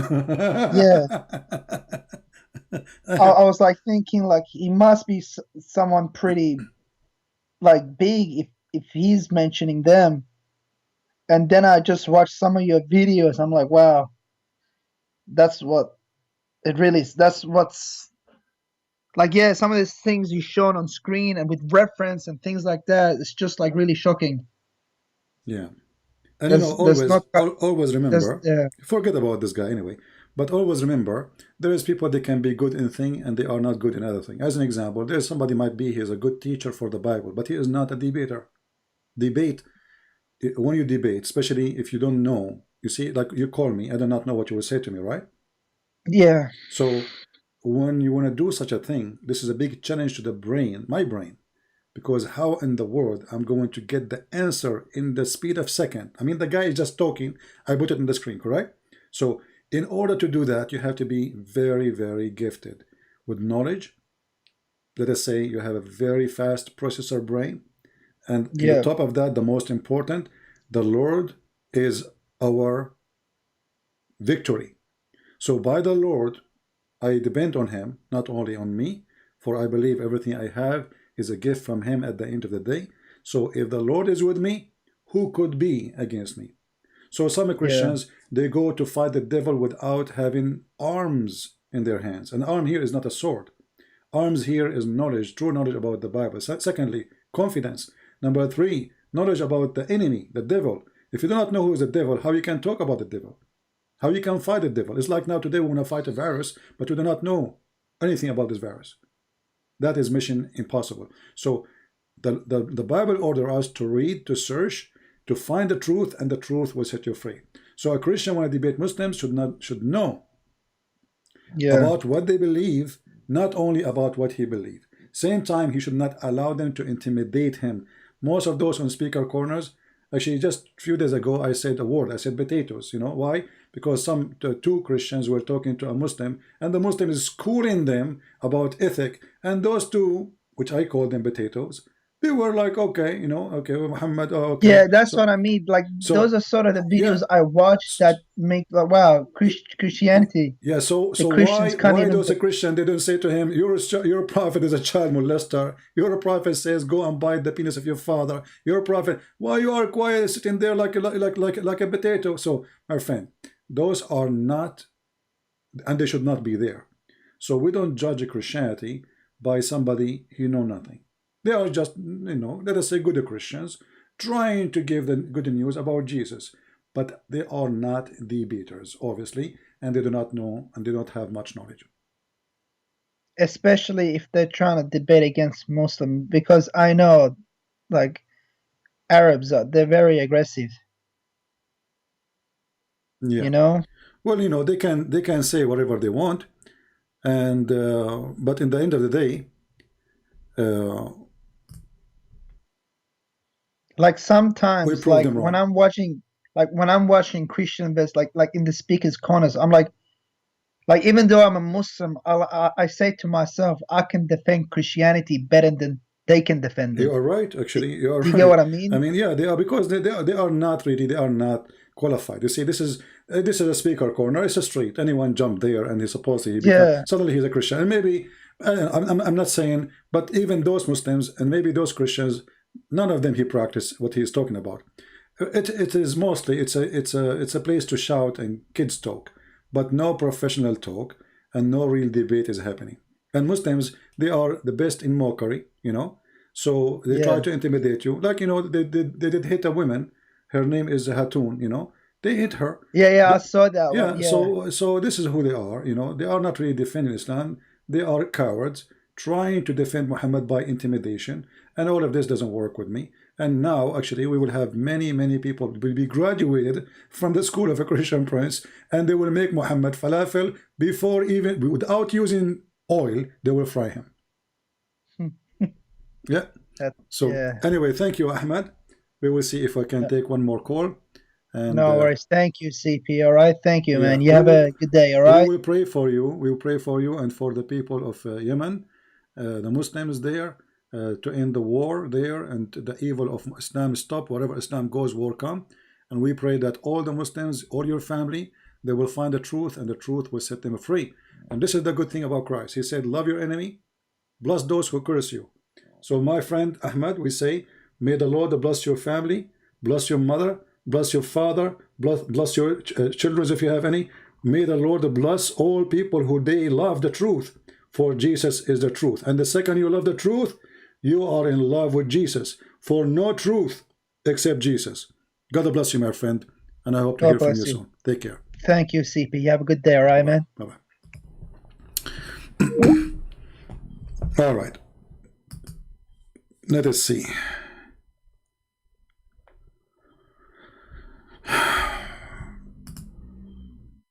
Okay, Muslim here. All right, we have a Muslim.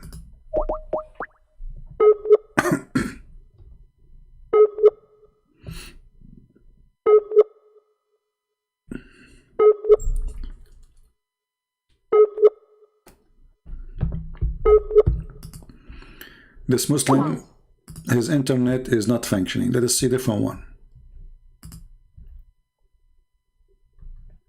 I am a Muslim from Pakistan. Usually the one who say that is ultimate fart.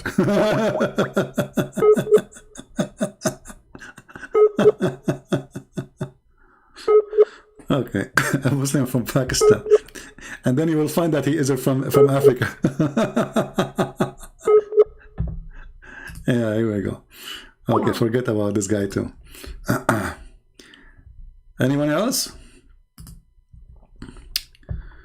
Okay, Muhammad.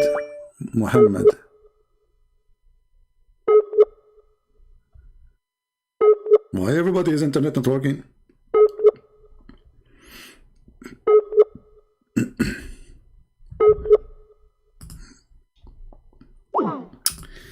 Let's try a different person.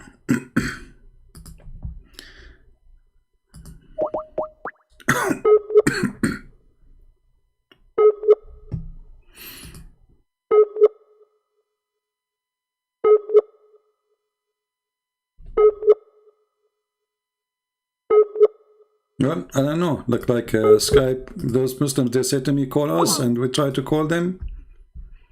Their internet is not working.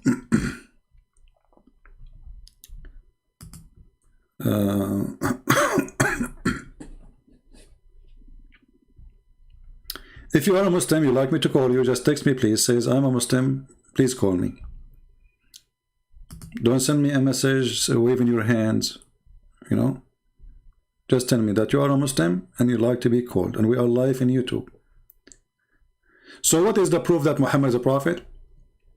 There is no proof except the opposite. Well, Muhammad, he said, or he claimed that the plague will never enter Mecca. Okay, there's a Muslim trying to call me. Let us see.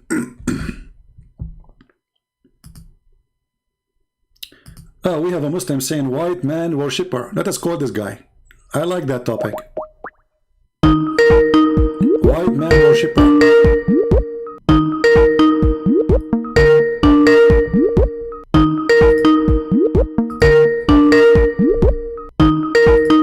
Maybe he's a coward, he won't answer.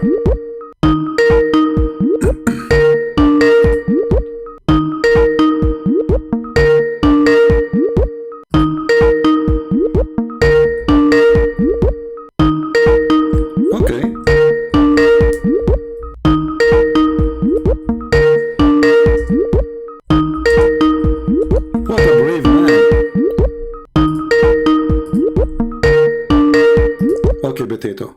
So look what he said to me. He says white man worshipper. White man worshipper. First of all, find me one verse in the Bible describing Jesus as a white man. Nowhere. The one who is proud about the whiteness of a man is you Muslims.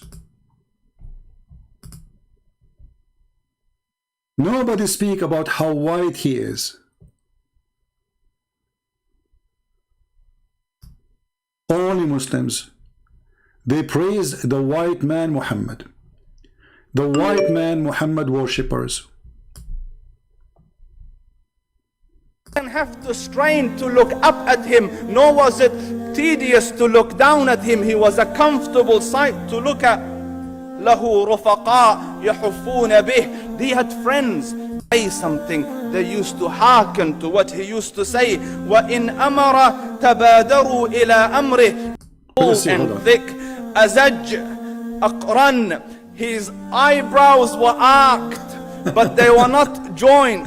It was separated. In summit فعليه الوقار. When the Prophet is so pretty. He was silent. Guys, we have to admit the Prophet was so pretty. Striking appearance. He's so pretty. ظاهر الوضاء. أبلج الوجه. Radiant face. حسن الخلق. Beautifully created. The pretty. Who is the white man worshipper? And look at the drama music behind. I mean, what is that? Aren't you worried that there is many homosexuals, they will go and do something to Muhammad? They will love him? They would like to share the bed with him? Especially your God, he says, whatever you wish in the heaven, they will convert to Islam, and then they go to heaven, they says, we want to sleep with Muhammad. Look how pretty Muhammad is. And then one of the funny statements here in this video, we don't want to play it all because it's hilarious. A man, he come and he look at the moon. He come in the middle of the darkness. When he spoke, it was audible and clear, almost commanding and overtaking. أجمل الناس وأبهاهم من بعيد. From afar, the most striking and outstanding in appearance. وأحسنهم وأجملهم من قريب. And when he came near, the best of them and the most handsome of them in closeness. حلو المنطق.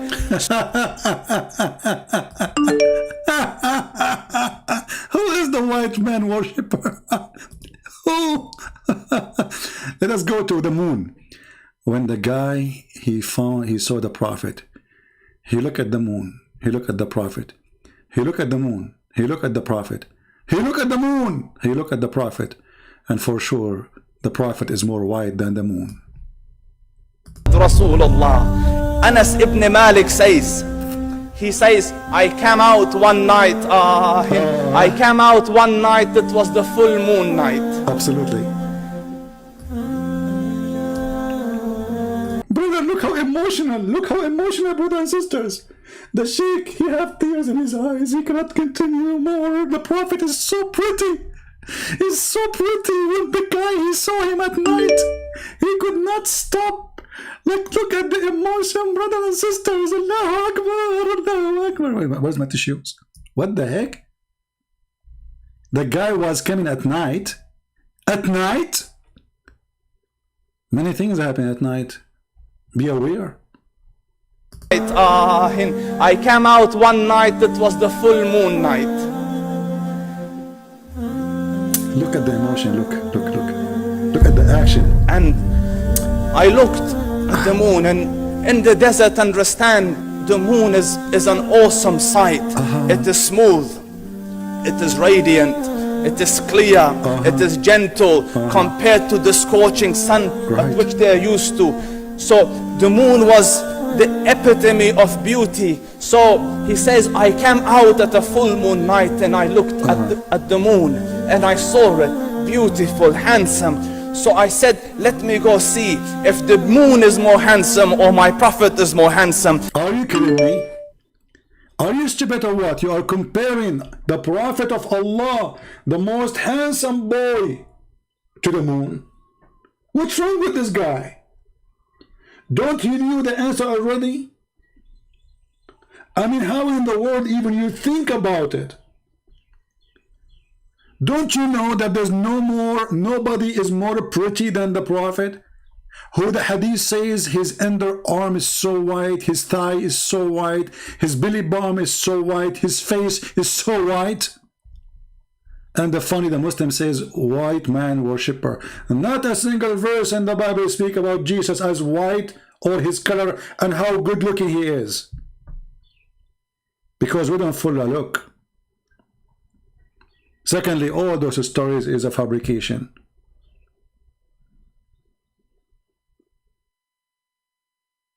Muhammad, he had no teeth. All of us, we knew the story, how they broke his teeth. So when Muhammad, he recited the Quran, he says, Bismillah ar-Rahman ar-Rahim, Alhamdulillah ar-Rahim. Zakir Naik. Zakir Naik, he have teeth. If Zakir Naik with teeth, he cannot say Bismillah ar-Rahman ar-Rahim. What about a man, he lost his teeth?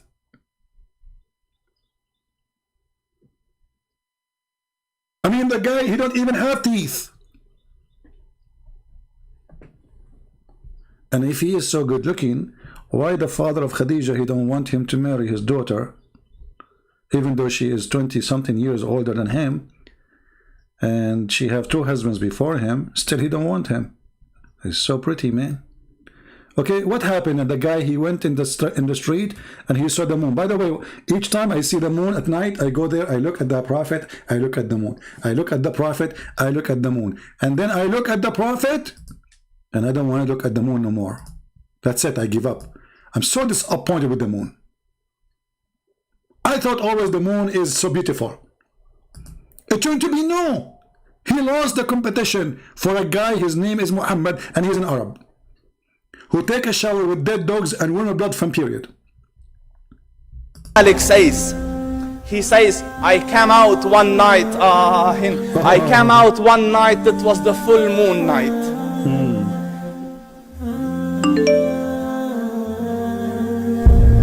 And I looked at the moon, and in the desert, understand, the moon is an awesome sight. Absolutely. It is smooth. Yeah. It is radiant. It is clear. It is gentle compared to the scorching sun at which they are used to. So the moon was the epitome of beauty. Come on, man. What the drama is about? What happened next? I mean, are they going to get married or not? After he noticed that Muhammad is more pretty than the moon, did he marry Muhammad? Moon is more handsome or my prophet is more handsome. Let me see if that is more beautiful or the prophet is more beautiful. So I went and I saw him standing afar. So I looked at his face and I looked at the moon and I looked at his face and I looked at the moon and I looked at his face and I looked at the moon and he. So I went and I saw him standing afar. So I looked at his face and I looked at the moon standing afar. So I looked at his face, and I looked at the moon, at his face, and I looked at the moon, at his face, and I looked at the moon, at his face, and I looked at the moon, and I looked at his face, and I looked at the moon, at his face, and I looked at the moon, and I looked at his face, and I looked at the moon, at his face, and I looked at the moon, and I looked at his face. That's it, man. I'm getting dizzy now. And you are talking about white man worshipper? When all the video is about how white he is, his face. Hello? Hello. Yes, my friend, you are live on air. Hello? Yes, I want to say to you. You want what? I want to tell you. Yeah, why you are changing your voice? No, I'm not changing my voice. Stay a little bit away from the microphone and speak clearly, please. Go ahead. I want to tell you. Yeah. Why are you confirming your place in hellfire every single day?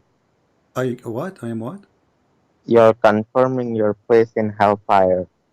I don't understand. I'm confirming what? Your place in hell. Oh, I will go to hell. Well, the Quran says I will go to heaven. Isn't it the Quran says all the Christians will go to heaven? No, it does not say all Okay, Christians. are you sure? Yes. All right, read with me this verse then. Here we go in front of everybody. And then you have to apologize for being ignorant about your Quran. Here we go. Don't tell me. Here we go. This is the verse. It says that the Christians, the Jews, and the Sabian, all of them, they will go to heaven. Those are the Christians who followed Jesus Christ, peace be upon him.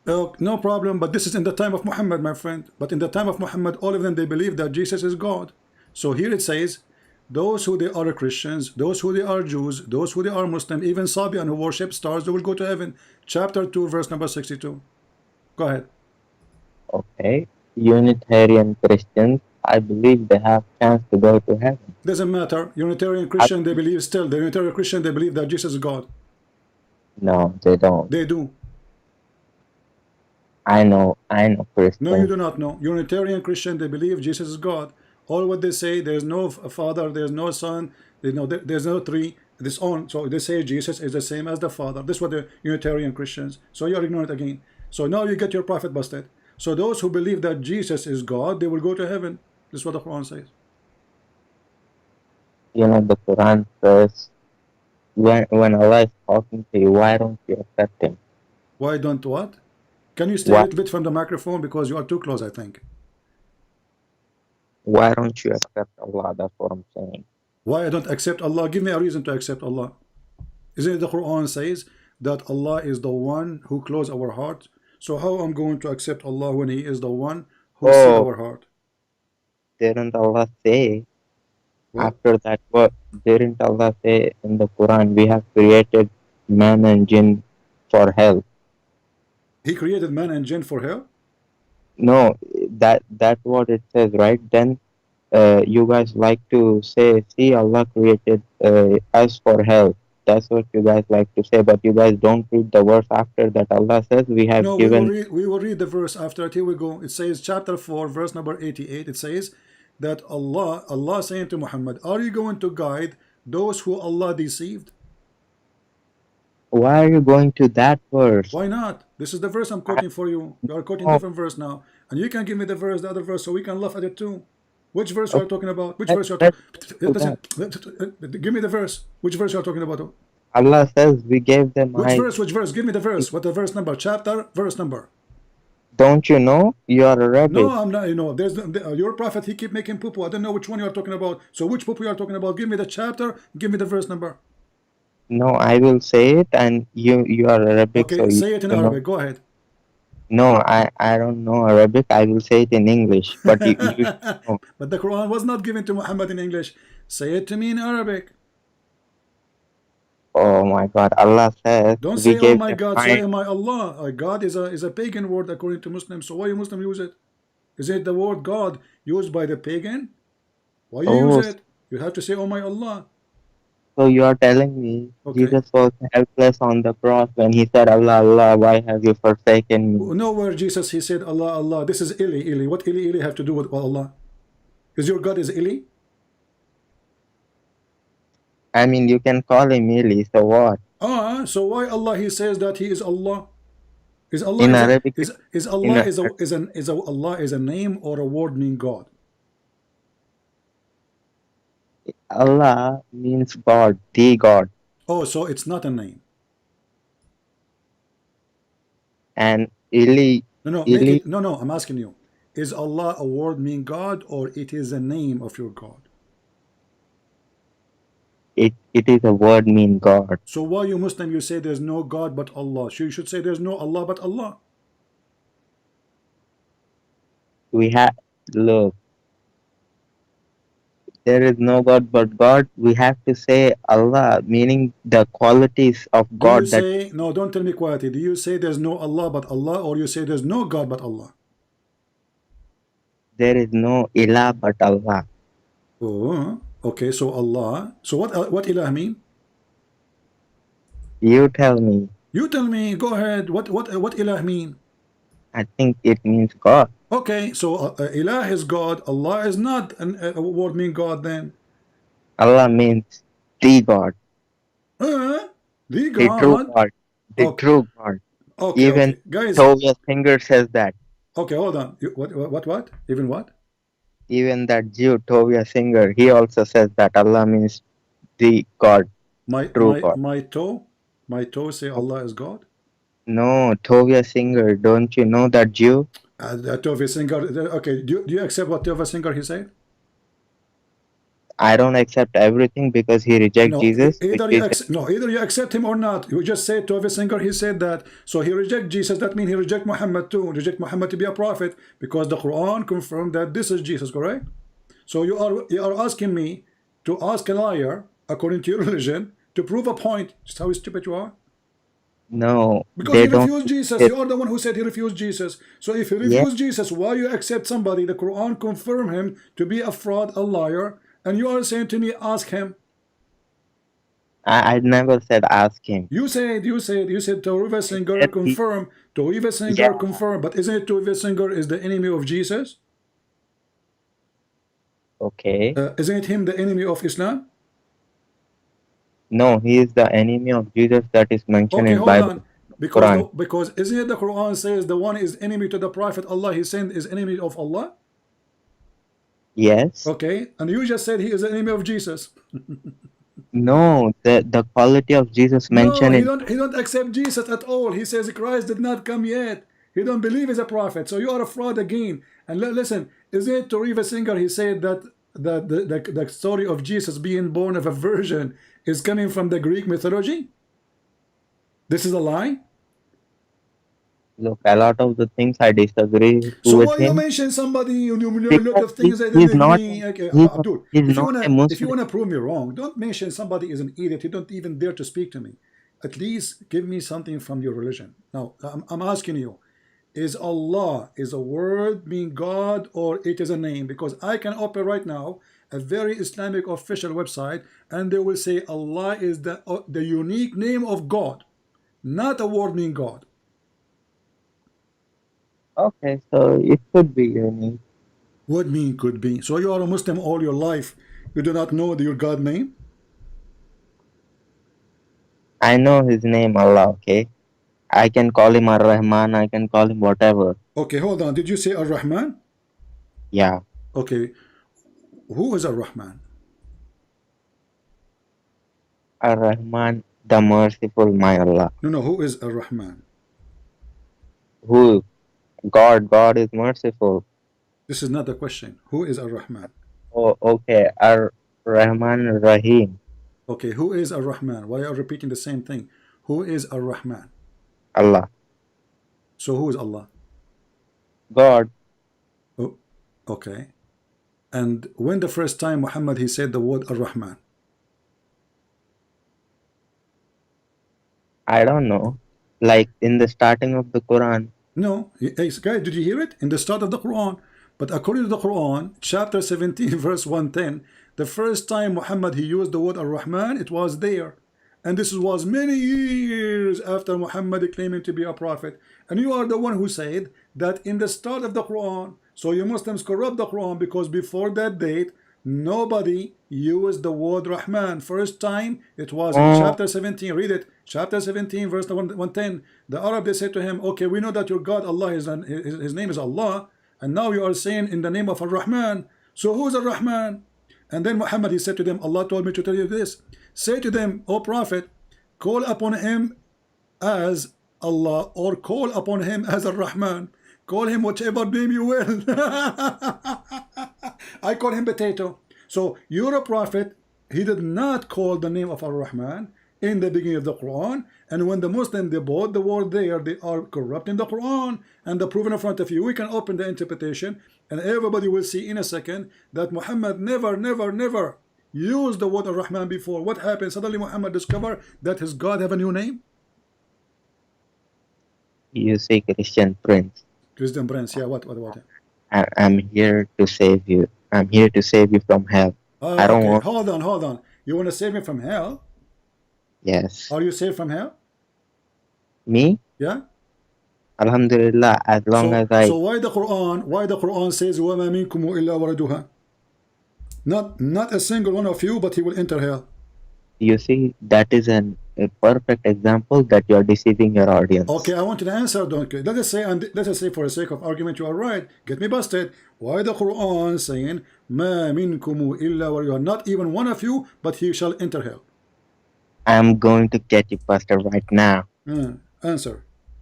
Hell doesn't literally means we are going to go inside of hell. You will go in the attic of the hell. You will not go inside the hell. Our Prophet ﷺ explained this. There is a bridge. There is a bridge. Oh, okay. Upon which everybody will walk. Okay. Yeah. And Prophet will be saying, Ya Allah, have peace upon them. Have mercy upon them. Okay. Every prophet will be saying that. Even Jesus will be saying that about his... But tell me, what happened to you in the bridge? On the bridge, there is hellfire underneath the bridge, and every person have to go cross the bridge to go to Jannah. So Allah will barbecue your ass when you are going over the bridge? No, Allah will save us in a split second. We won't even feel anything. Muslims won't feel anything. I want you to read for me chapter 21, verse number 91. It says that all of them, they are waridun to Jahannam. Waridun. What waridun to Jahannam mean? It's mean you will enter hell. Do you agree with this? Translate in English, like I want to see the translation. Please. Chapter 21, you can open it from your side. It says, Antum laha waridun. All of you will enter hell. Waridun mean you will enter hell. Do you agree with the translation? Well, and that will make you even the fuel of hell. Oh, so, but this is not what it says in here, in English? Tell me what it says. No, I am seeing your screen. It's not saying everyone will enter hell. Where does it say everyone will enter hell? But this is the kuffar. The kuffar will not enter hell, all of them? Okay, the kuffar. Okay, you just said it doesn't say that everyone will enter hell, but you just said to me that if you don't believe in Allah, everybody will enter hell. And now in the verse in front of you, according to your understanding, it doesn't say everyone will enter hell. Wait, let me explain. That was explain. I got confused. Okay. This means you always get confused, or from time to time. Even kafirs will walk, but they will fall from the bridge. They will fall into hell. Yeah, there's holes in the bridge. You know, the hole will be bigger and the curve. Okay, like the filter. Okay, but here it says waridun.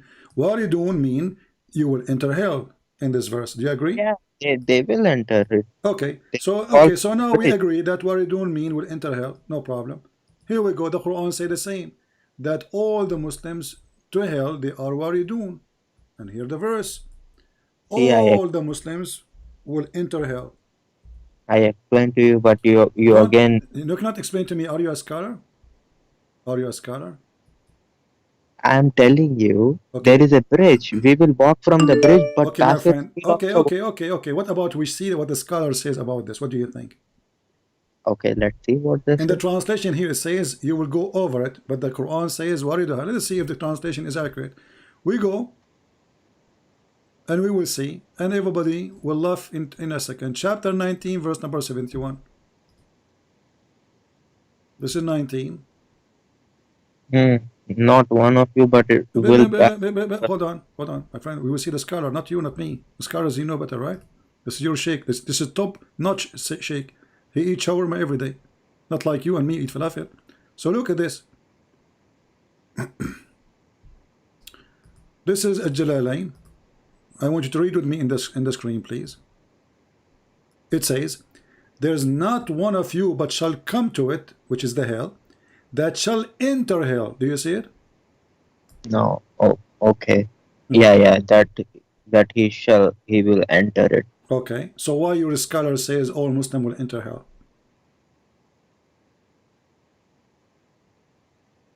You see, enter does not mean we will be burning in hell. Okay. So Allah will make you enter hell to do what there? Tour? There is a bridge over it. So the hell. My friend, what bridge? Already you are in. You are in. The hell. Over my friend, you are in. You are in. It says enter hell. Okay, you will enter hell to do what? Tourism? Take selfie? Look, again, I would say Allah, it means over it, not enter. Okay, let me make it simple for you. Is your prophet going to go to heaven? Of course, he's guaranteed. He's indeed. So why your prophet says no? Is he lying, you think? He never says no. Well, here we go. Your prophet says that there's no guarantee he will go to heaven unless Allah, he warp him with his mercy. Are you accusing your prophet to be a fraud? You see, you take everything out of context. Show me the hadith. Give me the context. Here we go. Okay, give me the context, my friend. Go ahead. I will explain you see. Okay, go ahead. Explain. I'm reading. I'm listening. Okay, it says Abu Hurairah. Read it. You know English. Let me zoom in for you so you can see it better, because all Muslims, they have a weak vision from drinking camel urine. Abu Hurairah reported, Sallallahu Alaihi Wasallam is saying, none of you will be rescued by his works. He was asked if not even he would, and replied, not even I, unless Allah covers me with his mercy. But if you keep to the straight path, are moderate, pray morning and evening and part of the night, and earnestly practice moderation, you will reach. Yes, that's it. Yes, that's it, yeah. But your prophet says that all the work he did will not grant him heaven unless Allah warp him with his mercy. Yes, of course. That is the part of it. We worship God, and then he will see, he will appreciate it, and he will enter us with his mercy. Okay, but do you agree with your prophet saying that your work will not rescue you? You see, you are changing the topic now. I'm not changing topic. No, I'm not changing topic, because we want to get to the conclusion. Do you agree with him when he said that your work will not rescue you from hell? It is, he is not saying you do not need to work. You have to. Another question. No, he said that because if your work will not rescue you, that means your work will not rescue you. That's it. See, when we work, Allah's mercy comes, then both together No, he says your work will not rescue you. And then in different hadith he says, لا ينجيه عمله. His deeds will not rescue him. So, is your work required in Islam to go to heaven or not? Of course it's required, but Allah's mercy is what we do work because we want Allah's mercy. So why he is saying that your work is not required? Where does he say it's not required? So it says it's not required because it's not going to rescue you. Where does it say it will not rescue you? It says clearly that your work will not rescue you. What's wrong with you? Are you blind? The hadith that I just read? Yes, it says your work will not rescue you. I'm telling you, it means only work is not enough. It says only work is not enough. Yes, you have to have Allah's mercy too. Okay, Okay, let okay, me okay, explain it okay. Hold clearly. on, hold on, hold on. Uh, when your prophet he says your work is not enough, what is else enough? When we work, Yeah. Allah, with His mercy, He will enter us. He will see we have worshipped Him, and He will Okay. say, "Okay, you can go into." I will give you one example. Okay. Give me. There was a slave of Allah. He Okay. worshipped Allah for 500 years, Hmm. and then when he was brought to the scale, Okay. uh, Allah said to the angels, "Angels, enter him into Jannah with my mercy." Okay. So that slave said, "Oh, no, no, Allah, I want to go with my actions, not with your mercy." Hmm. So Allah said, "Oh, okay, you want to go with your actions and not by my mercy? Okay, angels, put 500 years worship on one scale and Hmm. put just the blessing of one eye that I gave him to see. Okay. Just put that on other scale." So Okay. that the blessing that he was able to see Uh-huh. in this world outweighed 500 years of worship. Now Hmm. Allah said, "Oh, throw him into a hell." And he said, "Ya Allah, forgive me. I will go through your mercy." Okay. Thank you. So all the work of 500 years did not help him, correct? It was the blessing of Allah, correct? Yes, Allah Okay, thank you bless very him. much. But this is me. No, But this is me in the Quran is a stupid book, because isn't no, Allah He promised you in the Quran to have gardens full of females with big breasts if you are having good deeds? So you just said 500 years of worshiping Allah is not going to take you to no, heaven. So no. why Allah in the Quran in chapter 2 verse number 25 says that those who have do the righteous things like killing the Christian, raping Christian women, kidnapping children, raping them, all the righteous things of Allah, all of those, if you do it, you will go to heaven, and Allah will give you even rivers underneath of you. You are not understanding my I point. understand, my friend. Even you explain it. You said to See, me, when I tell you, it is you who said to me, there's a guy who prayed to Allah 500 years, correct? eh, Okay, and then they said to him, which one is the one you want to be going to heaven with? Your act, your action, your deed of 500 years worshiping Allah, or one blessing from Allah? He chose. no, no, no, not one blessing from Allah. You are twisting my words. Allah said, uh, "Okay, you have done good. You have worshipped me 500 years. I okay, appreciate it. okay. Now go to my mercy." So he said, "No, no, no, not your mercy, by my action." So Allah said, "How can you be that arrogant? You were able to do the actions because I gave you eyes, hands, everything to worship." Okay. It, So let's make it clear now. So if you are a person worshiping Allah all your life, let's say you live for 1,000 years, and then Allah will give you mercy in the top of your act, and that will make you go to heaven, correct? not on top. I will explain you. If I live Oh, 1,000 years okay. and I worship Allah 1,000 years, Uh-huh. okay, Uh-huh. and then Allah will see, okay, you have worshipped, you have done what I have asked you to do. Okay. Now I will have mercy on you, that I will give you Jannah. Go by my mercy. That's how it works. Okay, so the Quran is a lying then, because the Quran says if you do those things, where is the word mercy here? Do you see it? It says those who do the good deeds, for them is heavens and river. So the guy in That the is the story, mercy. Heaven is the mercy. oh my friend, the heaven is the mercy. Are you kidding me? So okay, hold on. He is saying to them, if you do good deed, you get the mercy, correct?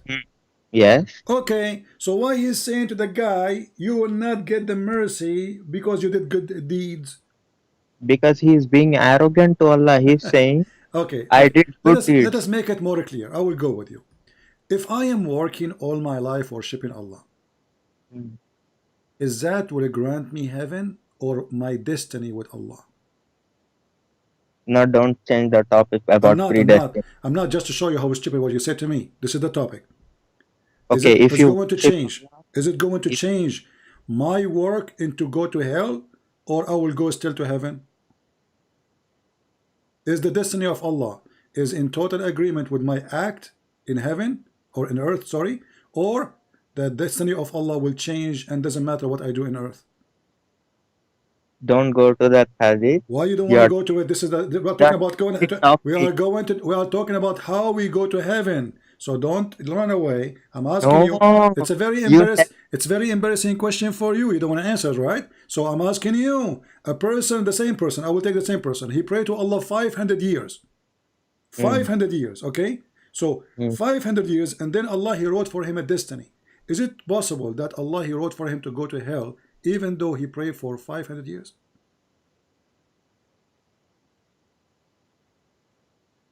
I mean, if he did something that terrible that was greater than his 500 years of worship, then he will go to hell.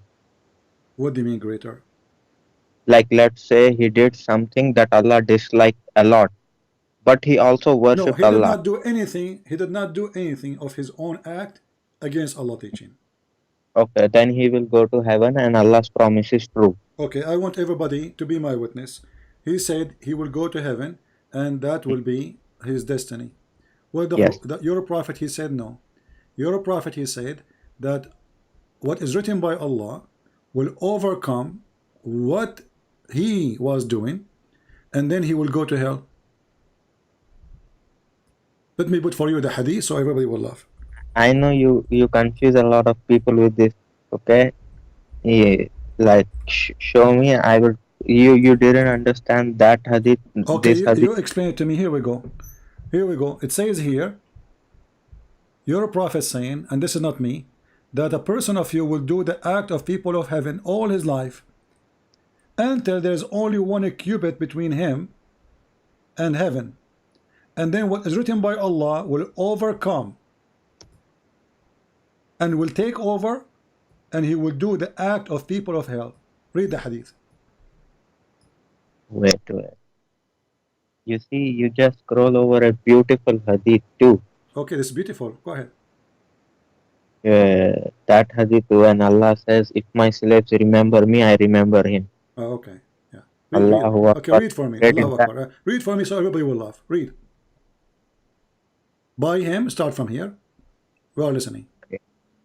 By him besides whom there is no God, that one amongst you acts like the people deserving paradise, until between him and paradise there remains but the distance of a cubit, when suddenly the writing of destiny overcomes him, and he begins to act like the denizens of hell, and thus enters hell, and another one acts in the way of denizing hell, until there remains between him and hell a distance of a cubit, that the writing of destiny overcomes him, and then he begins to act like the people of paradise and enter paradise.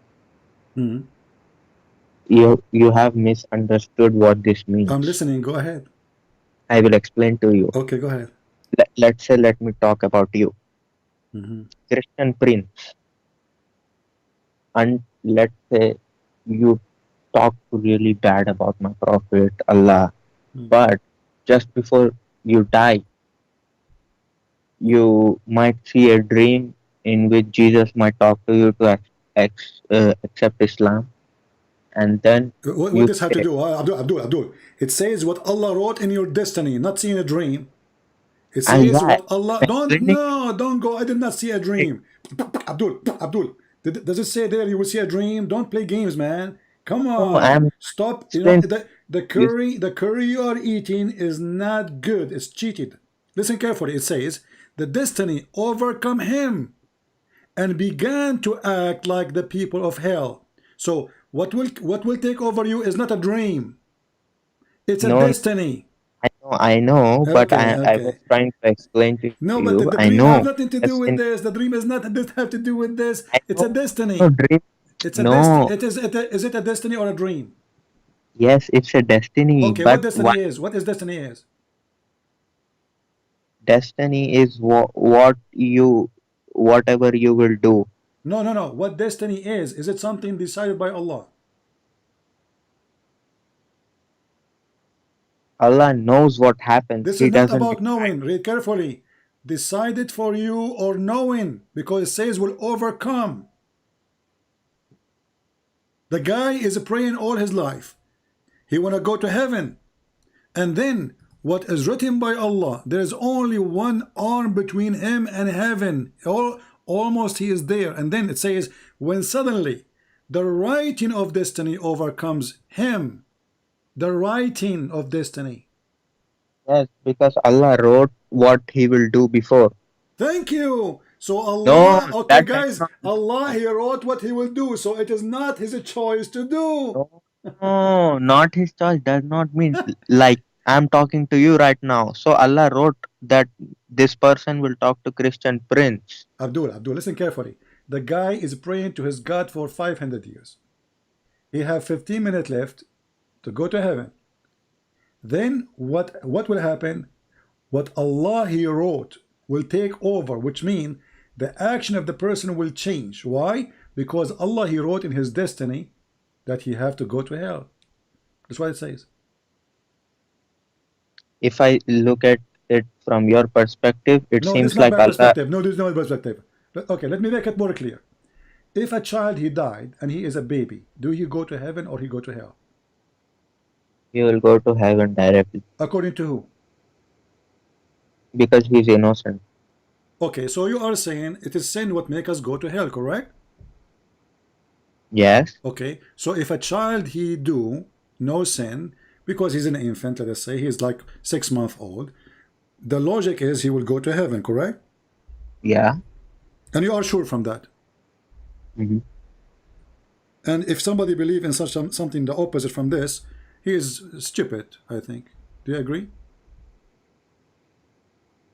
I'm not gonna say stupid because I feel like you're trying. So what? He is to- ignorant? He is ignorant? He's ignorant? No, first show me what you're trying to show. No, you are then I scared will now. say. You are scared. This is why you don't want to say. Because you said he will go to heaven. I said to you, you are sure? And you said, yes, you are sure. He will go to heaven. So either you are right about understanding what destiny is, and then the child will go to heaven because he commit no sin, or you are wrong. He will go. Your prophet getting you busted. You're a prophet. Okay. He went to a funeral with his wife Aisha, and when they Okay. came back, Aisha, she said to him, this child, he have a happiness for him, for he, he is going to be in heaven. Why? She said, well, he did not reach the age of someone can commit sin. And this is what you said. You agree with Aisha. Muhammad, he said to her, no, don't be stupid. Allah, He wrote who will go to hell when they are not created yet, and who will go to heaven when they are not created yet. And the hadith in front of you, read it. So, Sallallahu Alaihi Wasallam said, yeah, sallallahu alayhi wasallam, yeah. there is happiness for this child who there is happiness for this child who is a birth from the birth of paradise, for it has committed no sin, nor has he reached the age when one can. Why did you scroll up? What? Okay. He said, Aisha, for adventure, it may be otherwise because God created for paradise those who are fit for it while they are yet in their father's loin, and created for hell those who are to go to hell. Hmm. He created them for hell while they were yet in their father's loins. What does loins mean? It doesn't say lions, actually. It says aslab, which means the backbone. This is false translation.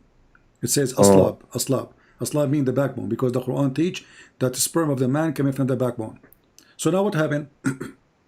You said a child he go to heaven because he commit no sin, correct? Yeah. This is what Aisha she said.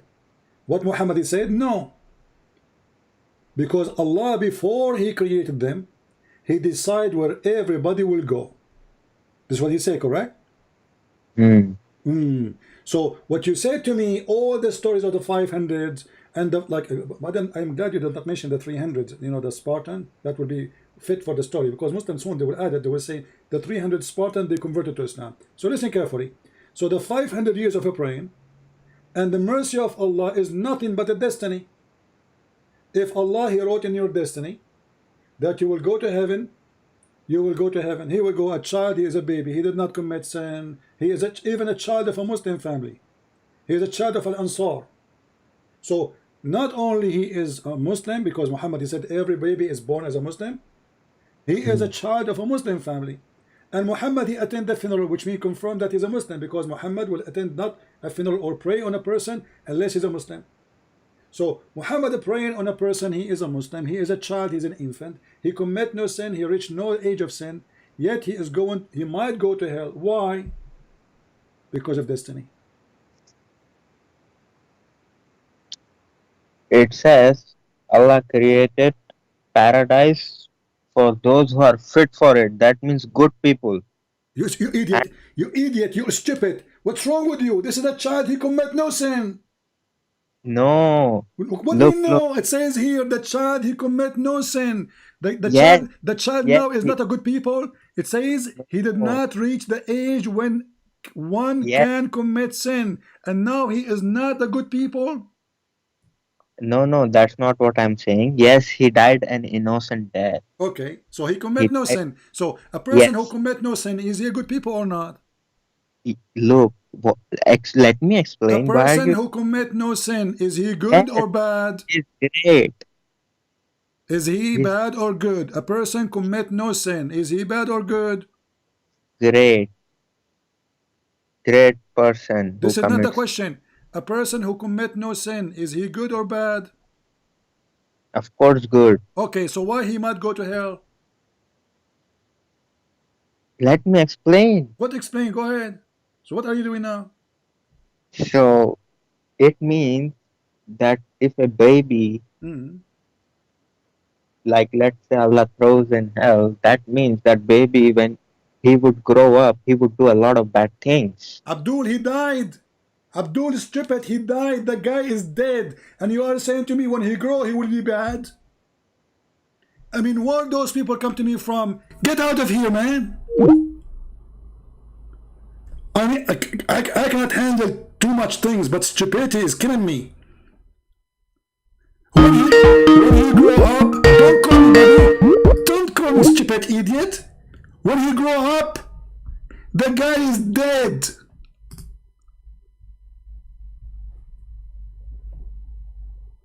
It's mean when he grow, like the guy is dead. They just came from the funeral.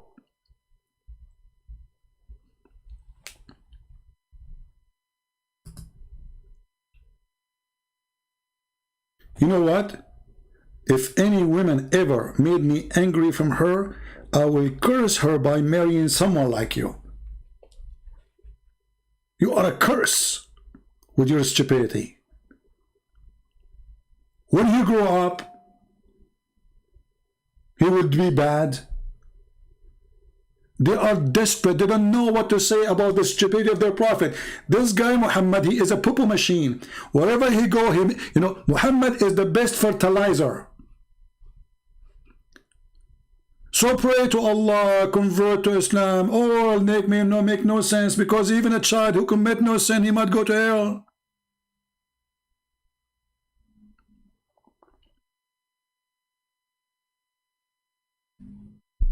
Be careful, women there. Behave yourself. Otherwise, I will curse you to have a husband like this.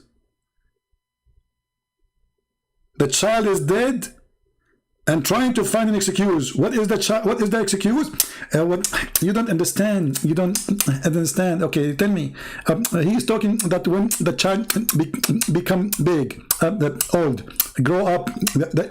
Abdul, the guy is dead. They just came from the funeral. The funeral.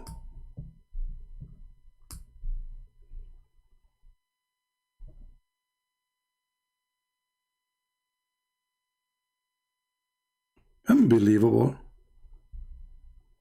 Stupidity is amazing. There's no, the Islam doesn't make sense. Stupid religion. So it doesn't matter what you do. You commit sin, you don't commit sin. You pray, you don't pray. You fast, you don't fast. You do jihad, you don't do jihad. You kill the Christian, you kill the Jews. You kill yourself. Who cares? At the end of the day, it's a destiny. Even a child, before he was created, which means all of us, before we were created, Allah decide where we will go. It doesn't matter what you do. As you see here, the child commit no sin. It's so clear. See, I'm so happy that Aisha, she mentioned this story here, because it says clearly that this child, he is a child, but he's not a person who can be considered to be committing sin. So Muhammad did not say to her, no, he commits sin. He agreed. Okay, well, he did not commit sin, he did not reach the age, but this is not the reason to go to heaven or to hell. For Allah, He wrote destiny.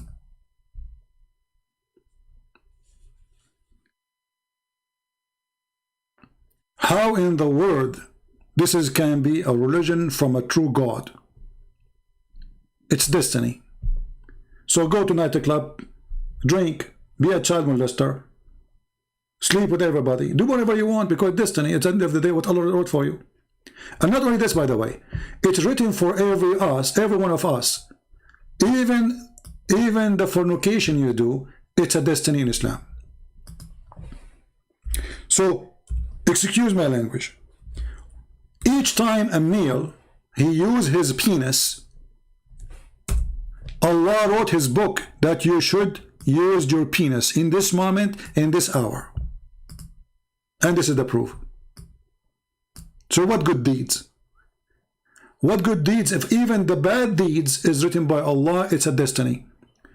Muhammad said, and this is Sahih Hadith, Sahih Muslim, verily Allah has fixed the very portion of adultery which a man will indulge in, and which he of necessity must commit. Do you see the word must? Do you see the word must? Islam is satanic.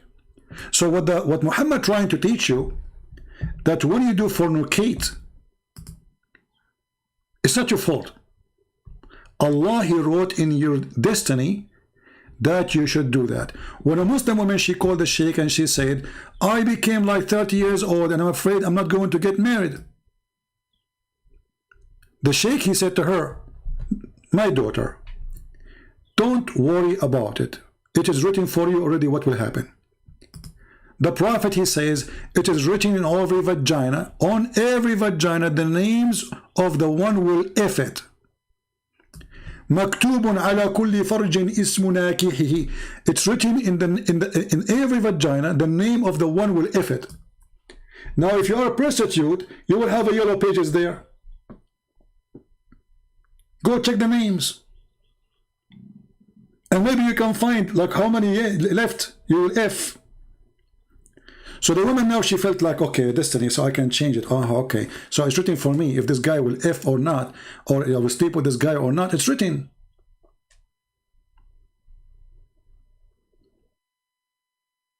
I'm not sure if Muslim women, when they hear the hadith of their prophet saying it's written in your vagina, the name of the one will F it, and they will go and take a selfie trying to find the name of their husband or their boyfriend, the future one, and the one who was before. It's written there. This is Islam. 500 years. I suppose this guy is trying to be smart. We show him the baby is a child, is an infant. He says to me when he grew up. Anyway, guys, it's time for me to go. I think we have a good time together today. We are happy for our friend Ahmad that he decided to leave Islam today. In case you don't remember, Ahmad, he called me just 2 days ago in order to get me busted. And he ended leaving Islam. So glory to the Lord, and we hope that soon him and his family, they will accept the Messiah and they will become believers. Islam not only does not make sense, Islam is stupid. Islam literally is the most stupid cult ever. Think about it. If a child, he might go to hell or might go to heaven, even though he did not commit any sin. So what is the logic of this God? What is the logic of being a believer? It's written for me already. It's written, a person who is doing the act of people of hellfire. This person who spent all his life not praying, not worshiping, not fasting, and not killing Christians and Jews, he might go to heaven because if it's written in his destiny.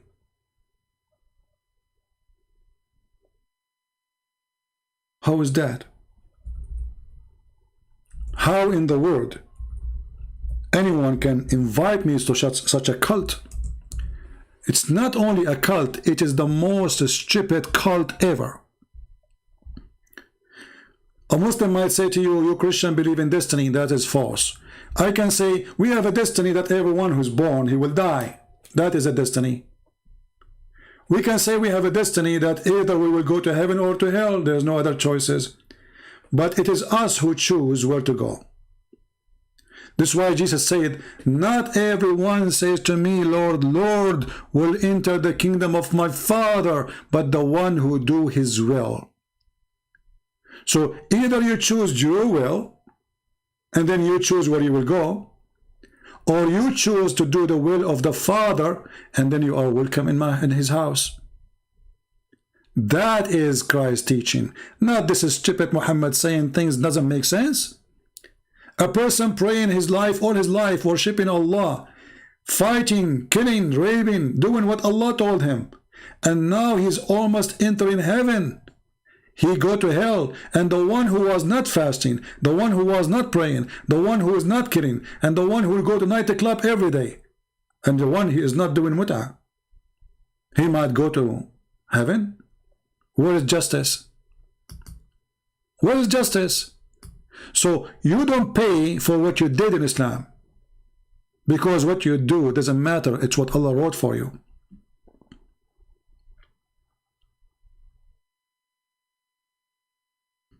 This is why Islam is the most stupid cult.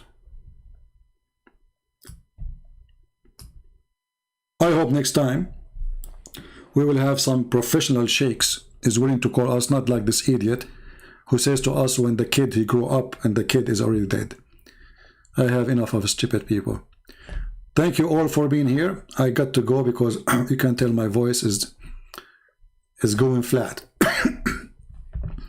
So I will let you go for now, and if I can go later, maybe tonight, I don't know, if tomorrow, God is willing. God is willing, but it is us who choose to do the will of God. God is willing, but it's us who choose to believe or not. This is why Jesus said, I am the way, I am the door, I am the truth, I am the resurrection.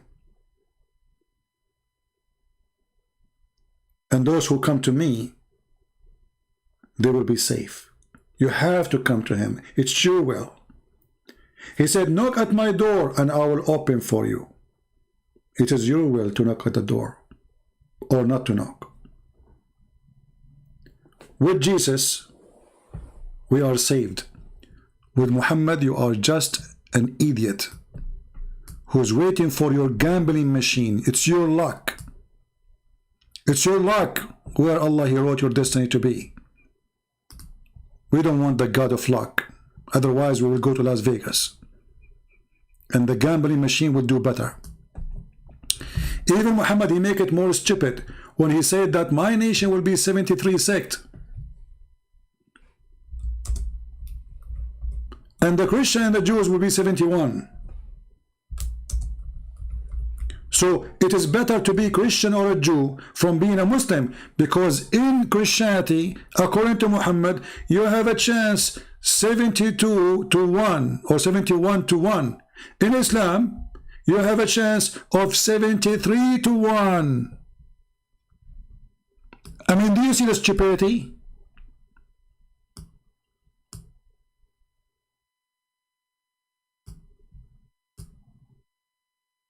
It's like giving you cards and saying to you, if you are a Muslim, you have to play with 73 cards. You choose one, and the one, there's only one, will take you to heaven.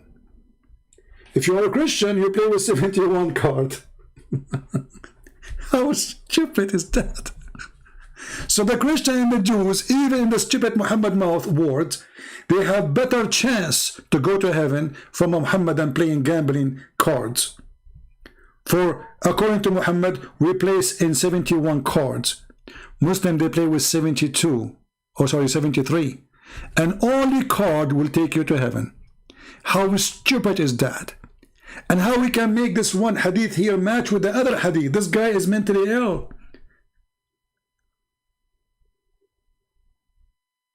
So based on this, Allah, He wrote in the destiny that only one sect will go to heaven, and He is the one who decided there's we 73 sect.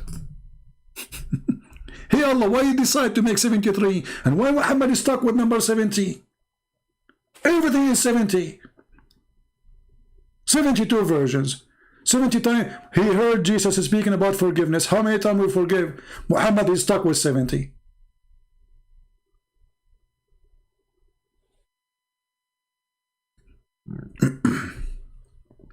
Anyway, so can I have Shia Hadith of Al-Kafi link you use in your book 6 and Allah? My friend, just search for Al-Kafi book. I mean, what is that? Doesn't matter what link. Those links can expire. Search Al-Kafi Shia book and you will find a million link for it. Strange request. Anyway, guys, thank you for being here. May the Lord bless you all, and until we see you soon again, this is your brother Christian Prince, humbly was serving you.